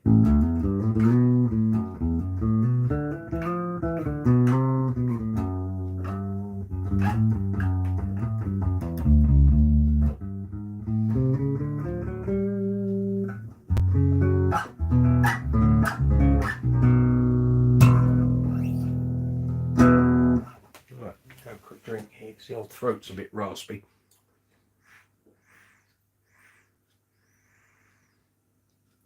Where are we? 20 to 4. Hour and 20 minutes before kickoff. Oh, yes. Jerry Blair. I love StingRays. I have 3 of them. Excellent. A fretless for 5-string and a Sterling American with a skinnier neck, very jazz bass-like. That's why they came out. Lots of players didn't like the broadness of a StingRay fingerboard and the rounded nature of the back of the neck, too precision like. So the Sterling was Ernie Ball's reaction to that. So the idea was the Sterling would be their version of a jazz up to that point, whereas the StingRay was a bit more akin in terms of shape and design to a precision. Don't even ask me about the Caprice and the Cutlass, which they brought out in 2016, which was a precision and a jazz. So it was like, great, okay, just throwing more options into the fire. And before someone goes, no, the Cutlass was the graphite necked version. Yes, it was, and the Cutlass too. But then they brought out a precision-based passive instrument called the Cutlass I think it was 2016. 2017. 2016, I reviewed it at the bass show. So, yeah. But anyway, good choice, Jerry. Good work, sir.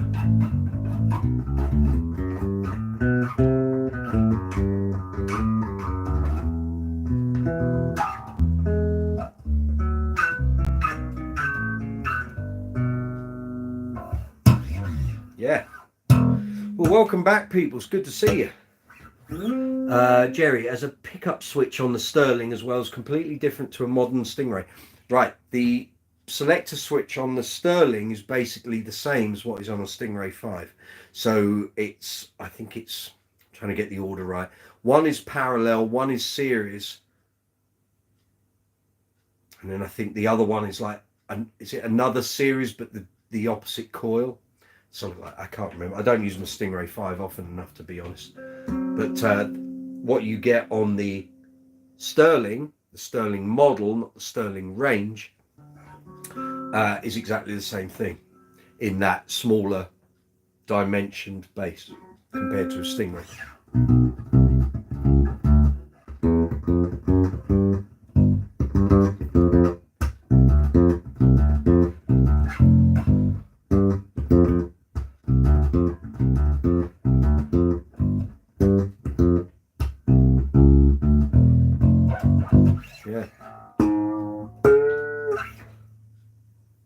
absolutely.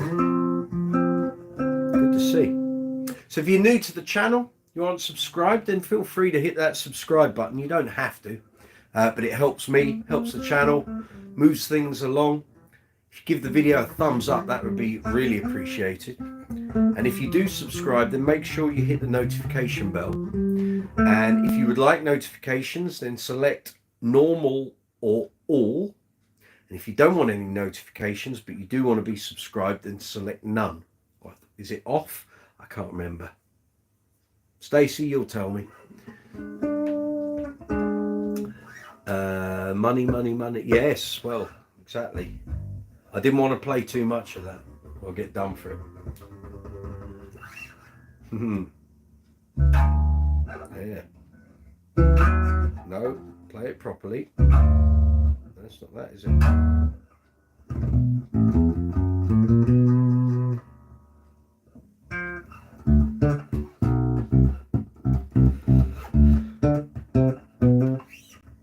Cats on the keyboard. Excellent.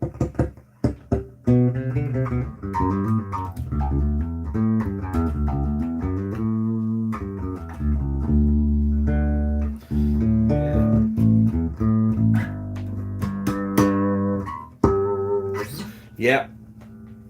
See, younger players now don't realise that for many years you couldn't get a twin pickup StingRay. In fact, the number of models available from Ernie Ball was very, very small, very limited. There wasn't a lot of options. So until it was around about 2004, 2005, which was when they started to bring in the option of having an extra single coil pickup on a StingRay. You could start to begin customizing things. You couldn't have a twin pickup StingRay. You could only have it as it is. You could choose the colors, and it was 2-band or a 3-band, and then came a 3-band with a piezo pickup, where we ended up with 5 controls. Well, that was a novelty. But you couldn't buy like spare parts and stuff. You couldn't buy an extra pickup from Ernie Ball. You couldn't buy a replacement bridge or any of that. You could only do it through a distributor, and you would have to give them your old stuff. So if you had a StingRay pickup, you could only get another pickup if you sent your old pickup back. However, some people managed to get around it. A friend of mine worked in a very famous bass store and managed to get one of the techs there sort of amalgamated a load of parts of some broken StingRays, and he managed to get an extra pickup. So he had like a twin pickup StingRay before it was even a thing. The option really was to get a Sabre, which was the old it came out in the 70s, I think 79, ran till about 92, I think.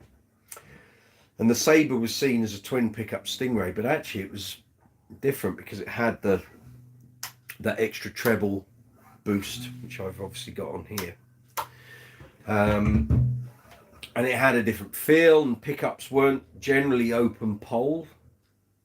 They were ceramic over, ceramic, plastic, whatever. And there will actually be a demo and a review of a 92 Sabre on this very channel very, very soon. I've got it here, and it's a sunburst. It's a beauty. It'll be coming out. We'll be getting some coverage here. So how are we doing? Okay. So you got any questions about basses? You want to talk about StingRays, maybe? Talk about Warwick Bootsy bass, Kubickis, anything else that I've got here? Obviously, I could, but I'm not going to turn the camera because probably won't get to the same position again.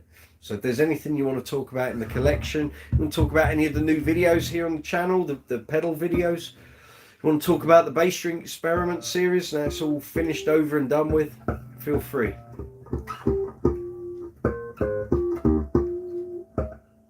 But very welcome. Good to see you all. Thanks for tuning in. And we'll be starting live chats again on Tuesday, 9th of July, 8 PM UK time.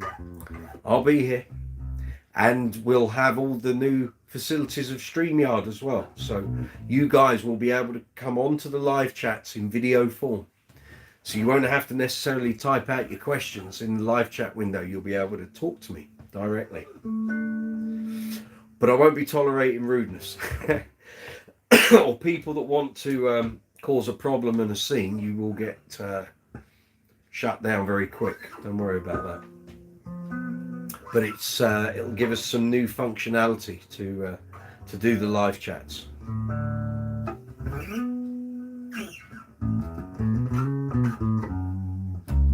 These strings are really quite dead, aren't they? Well, as I said, they have been on here since 2017. Which is a fair old time. But I don't gig it that often anymore. There was a period it was doing all the gigs, to be fair.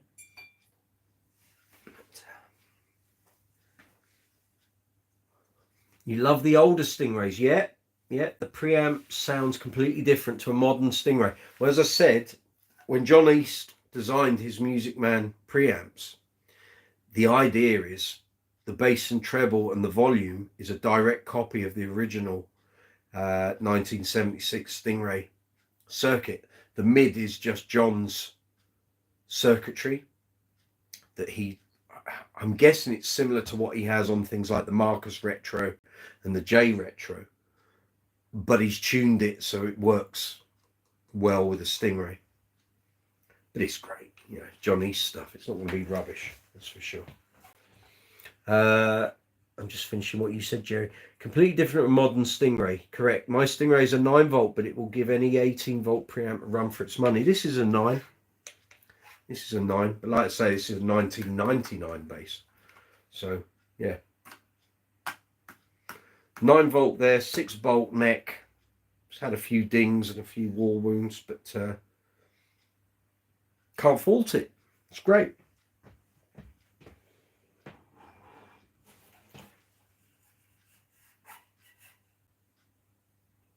So while we're on the subject of StingRays, I think this has still got a battery in. Let's just check. So here's my StingRay 5. So this is a slightly different beast because it's got a status graphite neck. I did have the old wooden neck. I bought this second hand with the graphite neck already attached, and I was sold the maple neck. But then I realised I was never going to put the maple neck back on it, so I sold that on. Dave Williamson, if you're out there. And I think you sold the neck on as well. So this is I think there's a battery in here. I tend not to keep batteries in the basses I don't play often because I don't want them, what's the word, going manky and corroding the battery contact. I think this is, maybe it hasn't. There's no battery in it. Okay. There's no battery in it, is there? But anyway, a great bass. Used this when I did the Bonnie Tyler shows in 2006. So this bass came with me to across Europe, Australia. Everything a 5-string StingRay should be.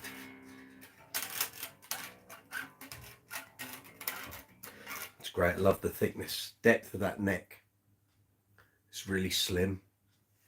It's slim without feeling insubstantial.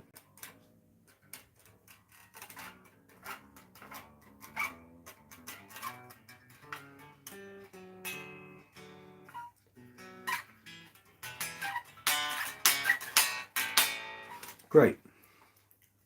Anyway, it sits in the collection, of course. There if I need it. That's for sure. Yeah, so I was picking up the Ibanez a while back. So the review video for this will be up very shortly. The demo is already there on the channel, but the review video, I've just got to finish off there's about 3 minutes worth of editing that I've got to finish on it, and it will be ready to go. a great bass for the money. Okay.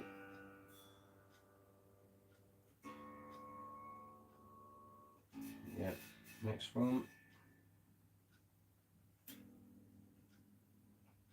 Sorry, I got my back to you. My tuner's on the in the rack space on this combo. There we go. Booty.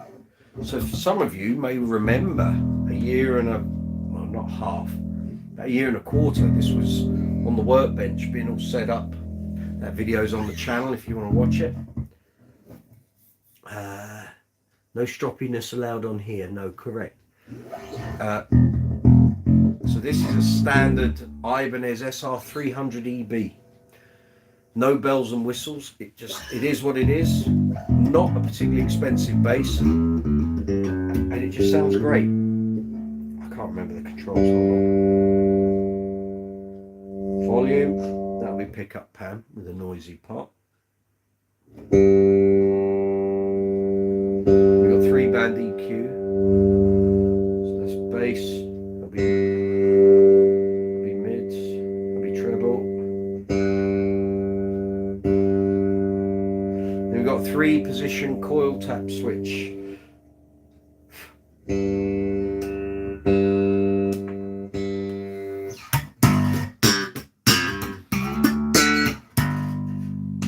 Middle option.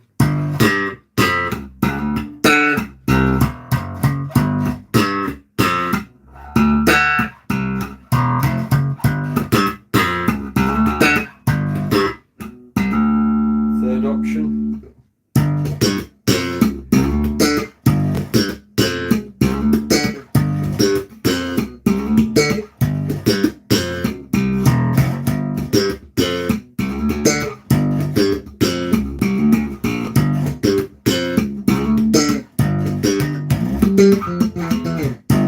Yeah, great bass for the money. If you're just starting out and you're thinking, I haven't got a lot of money to play with, but I'd like a bass, you can pick one of these up second hand for between 100 and 200 pounds. And you'll get a lot of mileage out of it.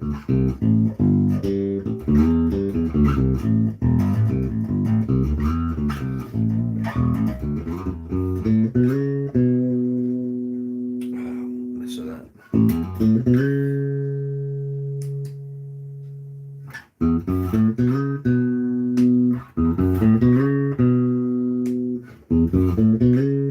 Lots of sounds for a cheap bass.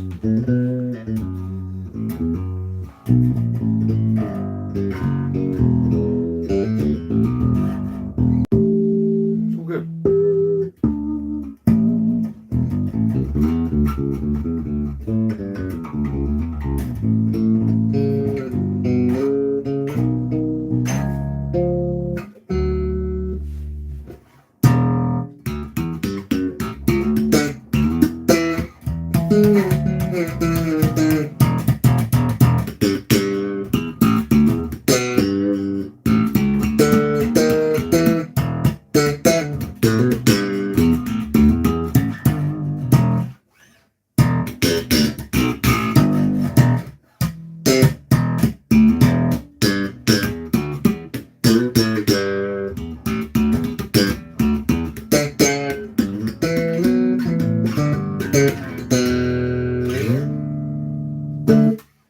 Yeah.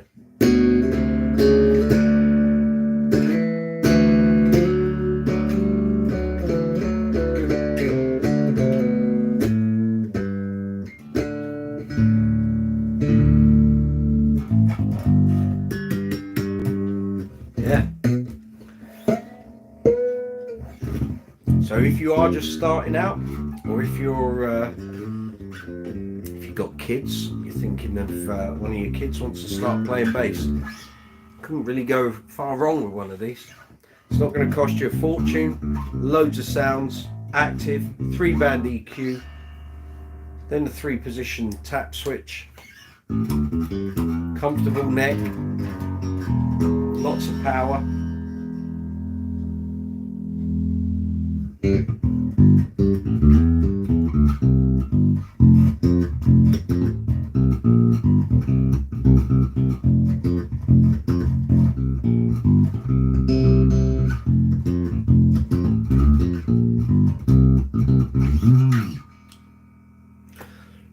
lots of mileage, my man.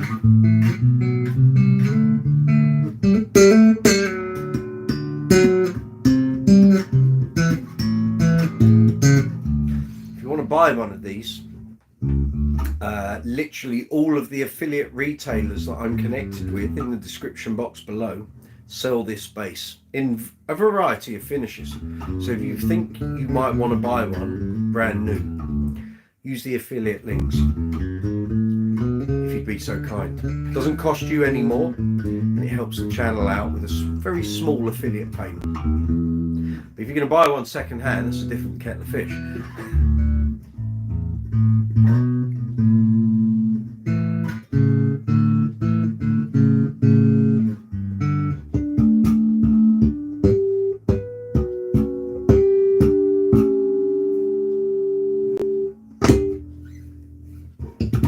Sorry, that was me pressing the string against the pickup. Don't do that.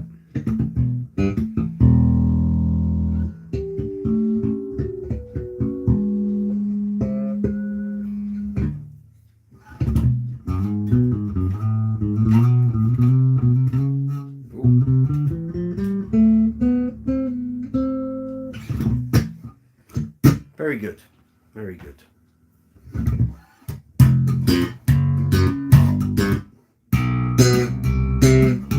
Oh, look, the sun's come out at last. A bit late in the day, but we'll take it.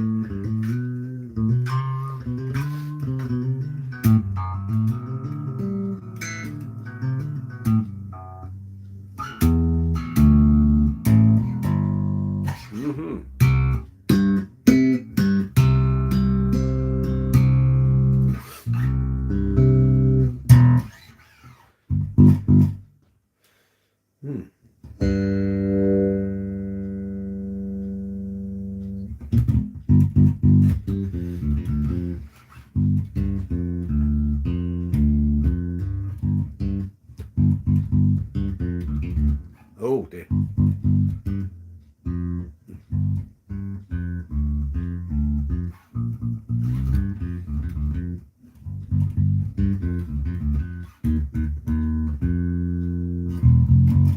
So on a bit of a Bon Jovi vibe lately.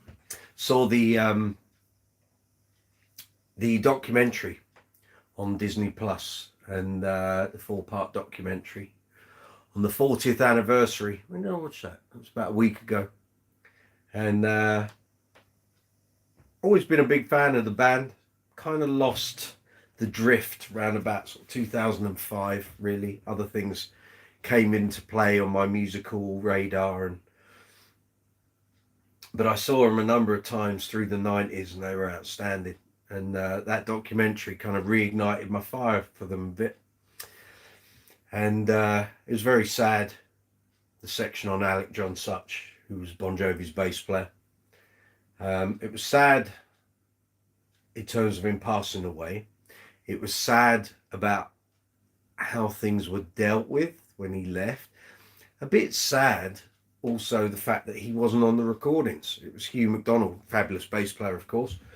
And they didn't go into the full politics of why Alec John Such wasn't on the albums. I guess it was just considered that Hugh McDonald did such a great job on the first Bon Jovi stuff that he did, probably before the band was even together, that he was a reliable pair of hands, which has clearly been the case because he's been with the band nearly 30 years now. But just a shame for Alec that all of that came out. It was going to come out one day, and there was always talk that he wasn't the bass player on the records. But yeah, it was just a bit sad. Kind of hit me a bit. It was a bit like, not that I ever kind of sat there and thought, oh, he's my bass idol, but I really appreciated what he did, what he brought to the band. And he was one of the older members of the band, him and Tico. And then you see what's going on with John Bon's voice at the moment. It's just like, you know, don't know if that will fix. You're hoping, but don't know. Don't know. And you're that age in life, and, you know, things like your voice. Look how many big rock singers have had huge voice issues when they've got into their 60s and 70s. David Coverdale, Coverdale, David Coverdale, perfect example. And you know, old John Bon, he's done, you know, I'm wondering, have they done 1,000 gigs? Maybe, I don't know. You can't do that level of singing and not have some problems further down the road. But fingers crossed it all gets sorted out. But I don't know. No one knows. All he can keep doing is the rehab. And as he says, at the moment, could he do a 2.5-hour show night after night after night? No. So until that changes, there won't be a tour, and it'll just be albums and stuff. But yeah, but if you haven't watched it and you've got Disney Plus here in the UK, watch it. If you're in the US, I think it's on Hulu. But really, it's a great watch, whether you like the band or not. It's I always love band documentaries, and you see a band that's had that long, 40 years. There's a lot of coverage there, but well worth watching. The life of a band, the story of a band over 40 years.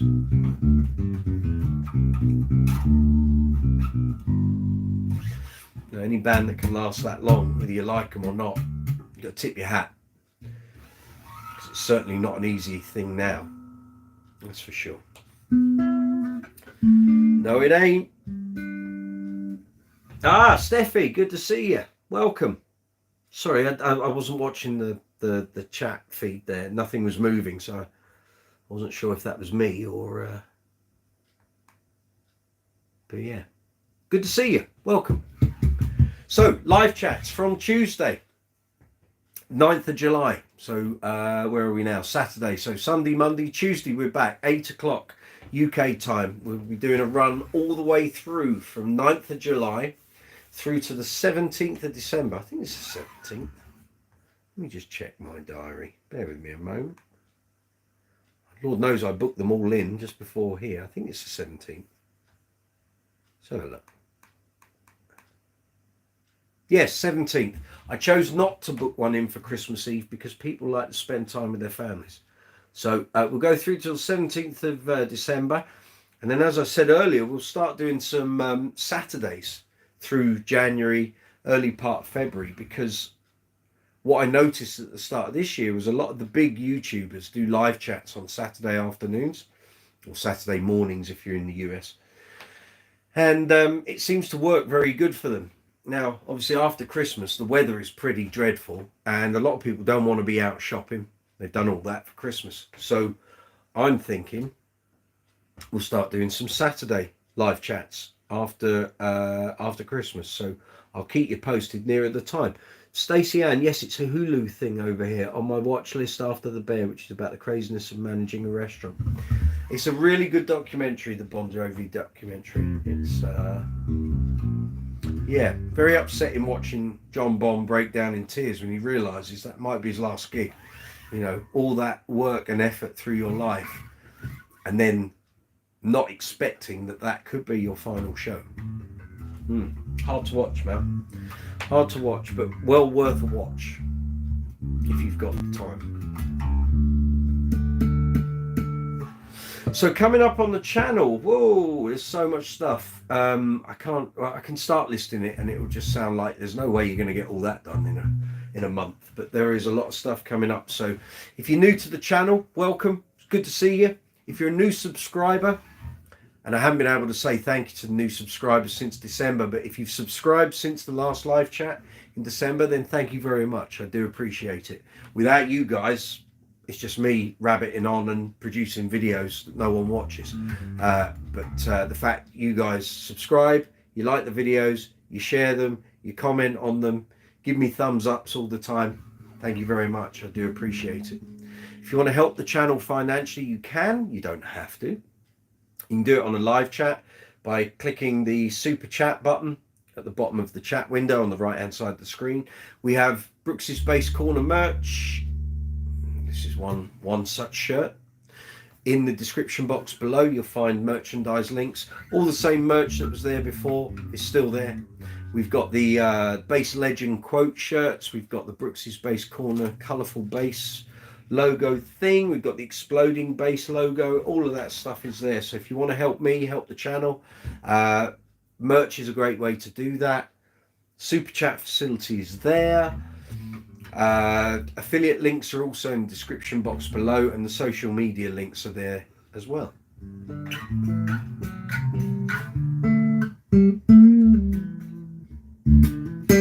Steffi, how's the bass playing coming on? I can't remember. I think your bass had arrived a couple of weeks before the last live chat in December. So how's the bass playing going? We need to know this. We need an update.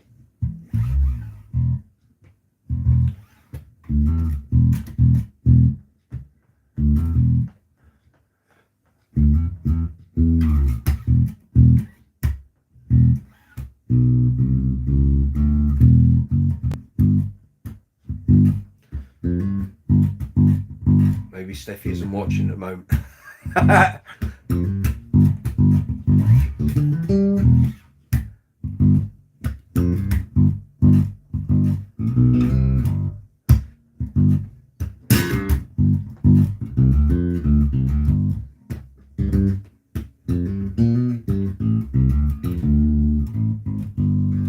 It's 4:05. We'll probably go for about another 25 minutes, and then I'm going to wrap this up today. So if you've got any questions, anything you want to ask, or if you're going to save it all up for Tuesday's live chat, you can do that.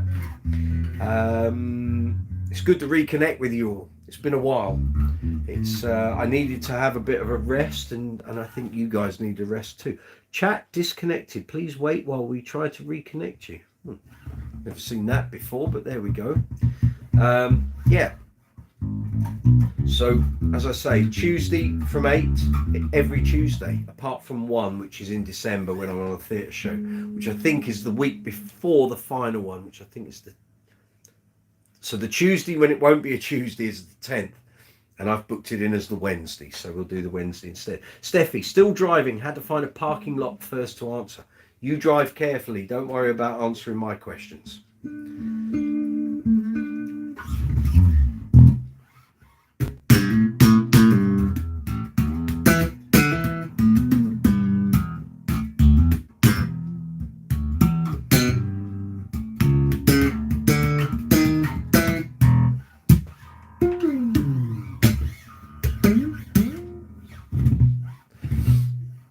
Stacey, how does this sound coming out of this combo? Does it sound okay on the live chat? What's the quality of the sound like?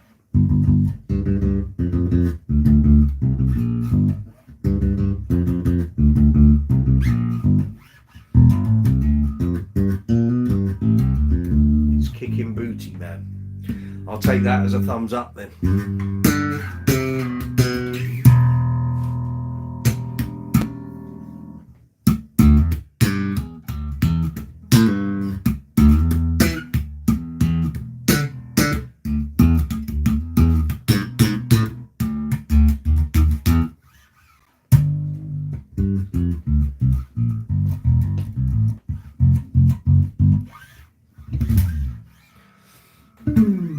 It's got a lot of bottom end, this bass, I tell you.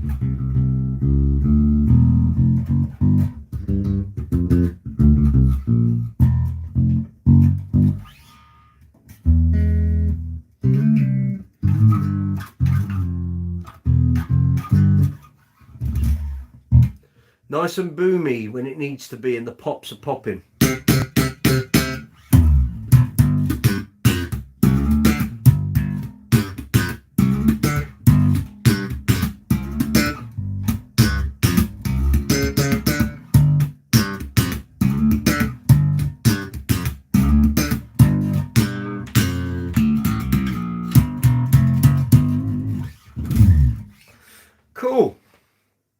Cool. Sorry, we have pedals, of course. Some of these will be in videos this week, so keep watching. Particularly the Aftershock from Source Audio. That's going to be making its debut on the channel very, very soon. I'm actually in the process of building a whole new pedal board for the new theatre show that we're doing with Uncle Funk. It's quite extensive. And I've got to cover a whole load of bass ground, and one bass ain't going to do it all. It could well be that I've got to take 3 or 4 basses out. And the pedal board Well, basically, I'm stripping my pedal train board to scratch and rebuilding. Now, I've been using the pedal train as a configurator. So basically, you can type in all the pedals you want to use and start piecing it together. And I've done that.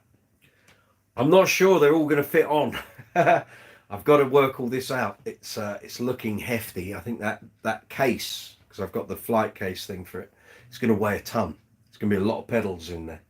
But in order to cover all the songs that are in this new theatre show, it's going to take some work. So I've got to start this week, start going through the songs and working out which bass is going to be on which song. There's a lot of medleys. There's going to be a lot of 5-string stuff coming on as well. So get ready. There's going to be a lot of 5-string usage on the live chats, I feel. Steffi, bass playing is not doing well. Tried musician but didn't like it. I found a teacher in Nuremberg. We're in contact and he offers online classes. We'll try that. Very good. Very good. Once my new beginners series starts up, you might find that helpful. Plus, I'm so busy with my studies, but these online classes will help me for sure. Still want to learn. Very good. It's just finding time. Same old thing. Anyone, once they get over the age of 20, if they work, and most people do, struggle to find time to learn an instrument, and it's hard fitting it all in. But if you want to take up an instrument, it's going to take time. It's just how much you want to do it. Some people, if they've got a day job and they use the instrument to earn the money at the weekend, that acts as an incentive for them to put the effort in. But it's not easy. You know, I feel for you. I've got very lucky that I took this up when I was younger, but I always knew I wanted to do this. So, and here I am at the ripe old age of 52, and still doing it. So.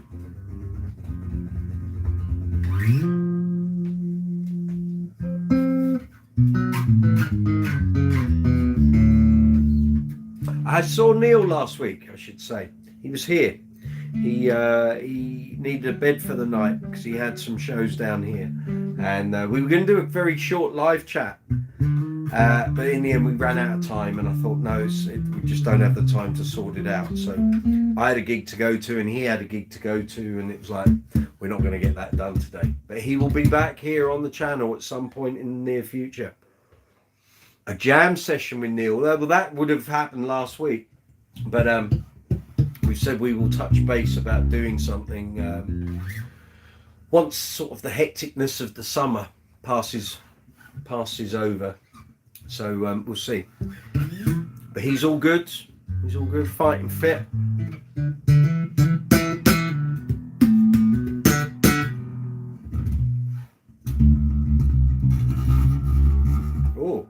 Don't know what that was, just playing over frets there.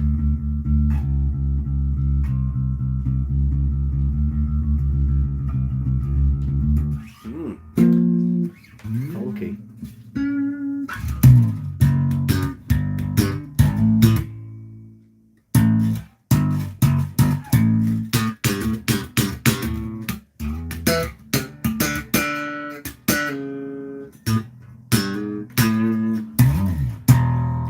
Okay, we've got about 15 minutes and then we're going to wrap this up at the half hour. So if you've got anything you'd like to ask, any bass related questions, anything about live chats, the channel, maybe you're looking at some new gear, run it past me. I might be able to give you some insight.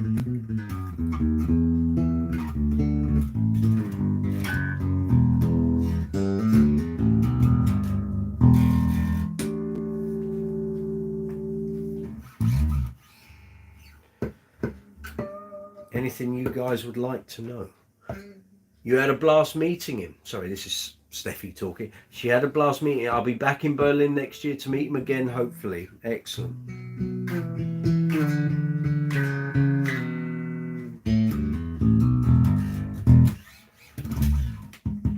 Rocking on.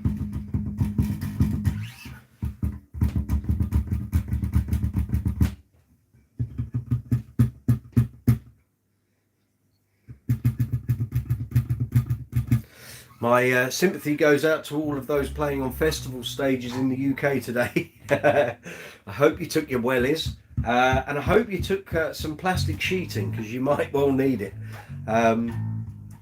Yeah, I say that and now the sun's out, but I wouldn't hold on to that being out for too long.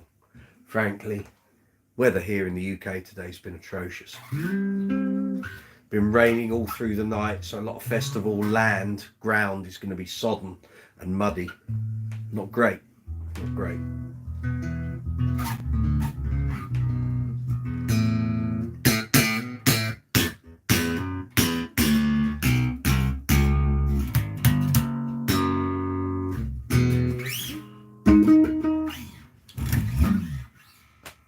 So if you want to catch me out on my travels, I will be in Ipswich next week at, I can't remember what the name of it is. It's something a little exotic with some fairly decent names on the festival. So we are playing at the Venue 16 Festival in Ipswich, Uncle Funk's Disco Inferno next Saturday. Brand new heavies, Incognito. Hang on. Let's see if I can pull up a list. I did see a list because our boss man posted it up the other day. Bear with me a moment. Here we go. It's called the Summer Soul Vibes 2024. Next Saturday. So if you're in the Ipswich vicinity, schedule, where's the list of performers? It's not on there, is it? Well, that's good. Put up a poster for an event, but you don't list any of the people on it. Right, here we go. Let's have a look. Bear with me a moment, guys and girls.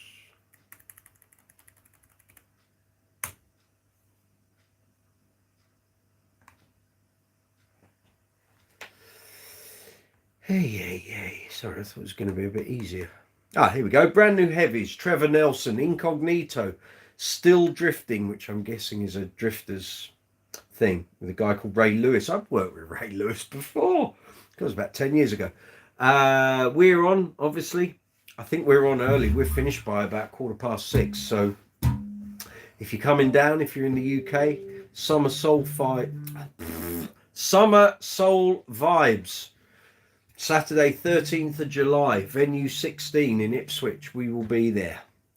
Then what else have I got in? Then I forgot all of those. I'm at Epsom Racecourse on Thursday the 18th with Platinum ABBA. I'm at Chidfest in Chiddingly near Brighton on Friday the 19th with Uncle Funk.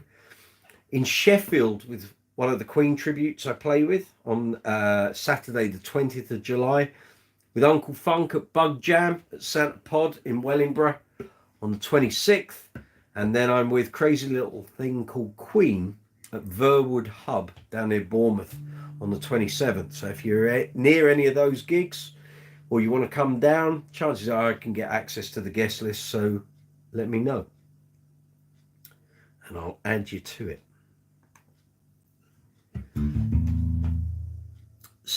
Stacey, fingers crossed the weather holds for all. Kevin, good to see you. Nice to see you back on the live chat. Cheers, Kev. Coming back on Tuesday from 8 o'clock. Every Tuesday through till 17th of December. So we will see you there. Hope you're well, mate. Hope you're busy. Hope the world of ABBA is treating you well.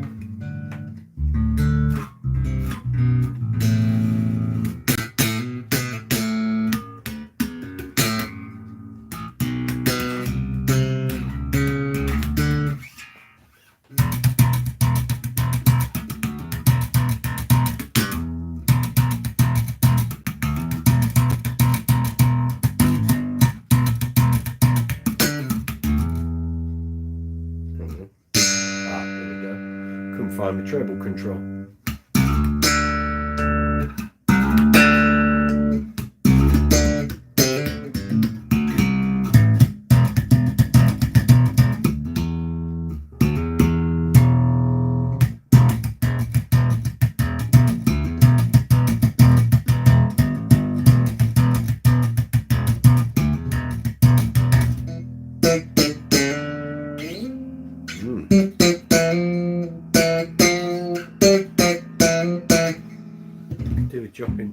bring that G string down a tad.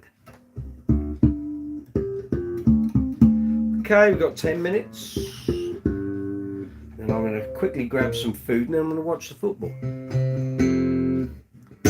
And then, once the football's finished, I might watch the second game or I might not. I've got videos to do. I've got content to produce and I've got graphics to arrange.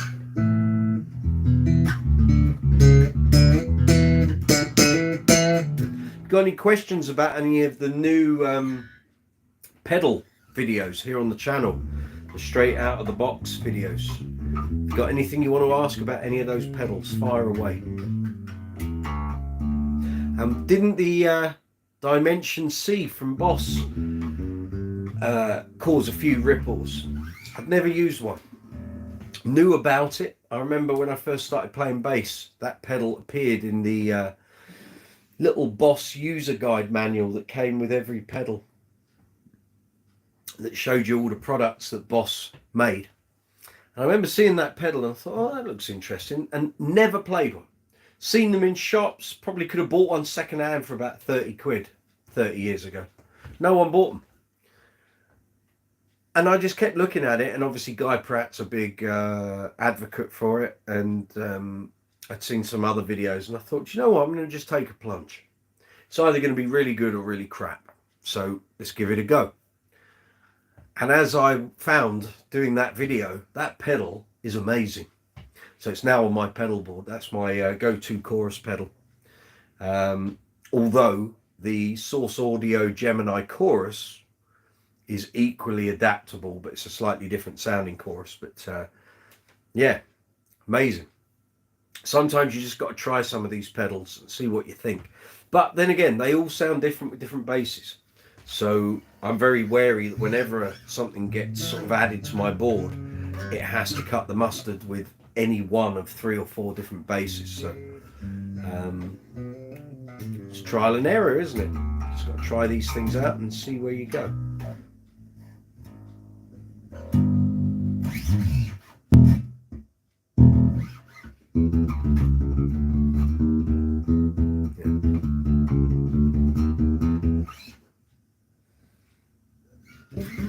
So I hope everyone has a great weekend, wherever you're located on the planet. Look after yourselves. So we've got a couple of minutes, but I'm just preambling the end, really.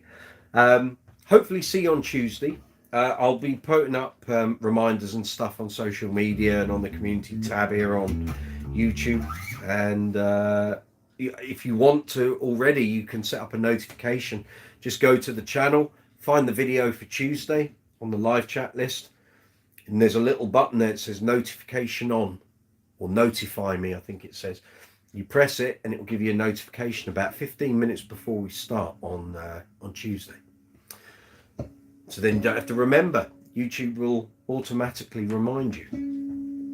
And hopefully, fingers crossed, the new camera will be working, StreamYard will be working. With a bit of luck, the microphone and bass will be running through an audio interface and everything will be magical. No, my luck, we'll still be here on the mobile, but we'll give it a go anyway. See how we get on.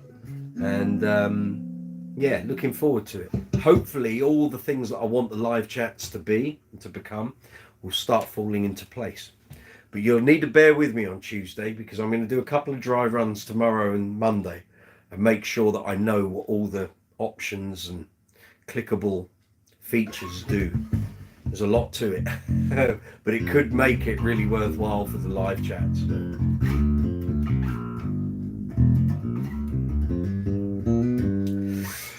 So one more time, if you're new to the channel, if you've just sort of stumbled on this or you're watching it at a later date, welcome. Good to see you. This is Brooks's Bass Corner. I'm Mike Brooks. Welcome to the channel. If you're a new subscriber, welcome.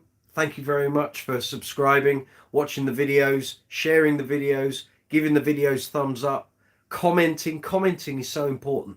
If you like a video and comment on it, it does amazing things for those videos in the YouTube algorithm. So please keep doing that. It's great. If you're new to the channel and you haven't already, please hit the subscribe button below. Again, you don't have to. It just helps the channel, helps me, helps to project the channel forward. Give the video a thumbs up if you enjoyed it.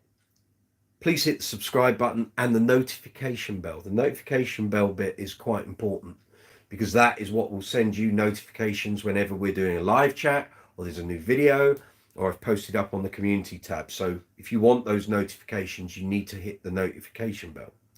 I'm trying to think what else I need to tell you. If you've got any comments, so again, if you're watching this after the event, got any comments, just put them in the comment box and I'll reply to you as soon as I see it there. I'm pretty good with that. I don't tend to let things go more than about 12 hours maximum, and that's probably because I'm asleep. But if you leave me a comment, I'll come back to you as soon as I can. Let's think, what else is there? That's pretty much it, isn't it? So I'll wind this down, but thank you very much to all of those of you who have been watching. We've been going nearly 2.5 hours, which is quite remarkable considering we haven't done a live chat since December. I've really enjoyed this. Missed it. I knew I'd missed it. So thank you very much to all the regulars for attending. Thank you for all the questions, all the comments. Fabulous as ever. And as I say, we will be back on Tuesday, hopefully with a new look live chat. Going to do some things, get you guys more involved in it. Hopefully it's going to be great. I've got good plans for this, so hopefully all the technology will work and it'll all be magnificent. So on that note, I'm going to go and watch the football. I'm going to grab some food, watch the football, do some work on some videos. Hope you all have a fabulous weekend. It's been good to see you. Nice to reconnect. And keep watching the videos, keep checking in on the channel. I'm always here, so I haven't gone away. Been working on the channel ever since December. So without you guys, I can't do it. So thank you very much. So to everyone who's attended today, thank you very much. Very much appreciated. See you on Tuesday. Have a great weekend. And on that note, I'm going to love you and leave you. Take it easy. See you soon. All the best.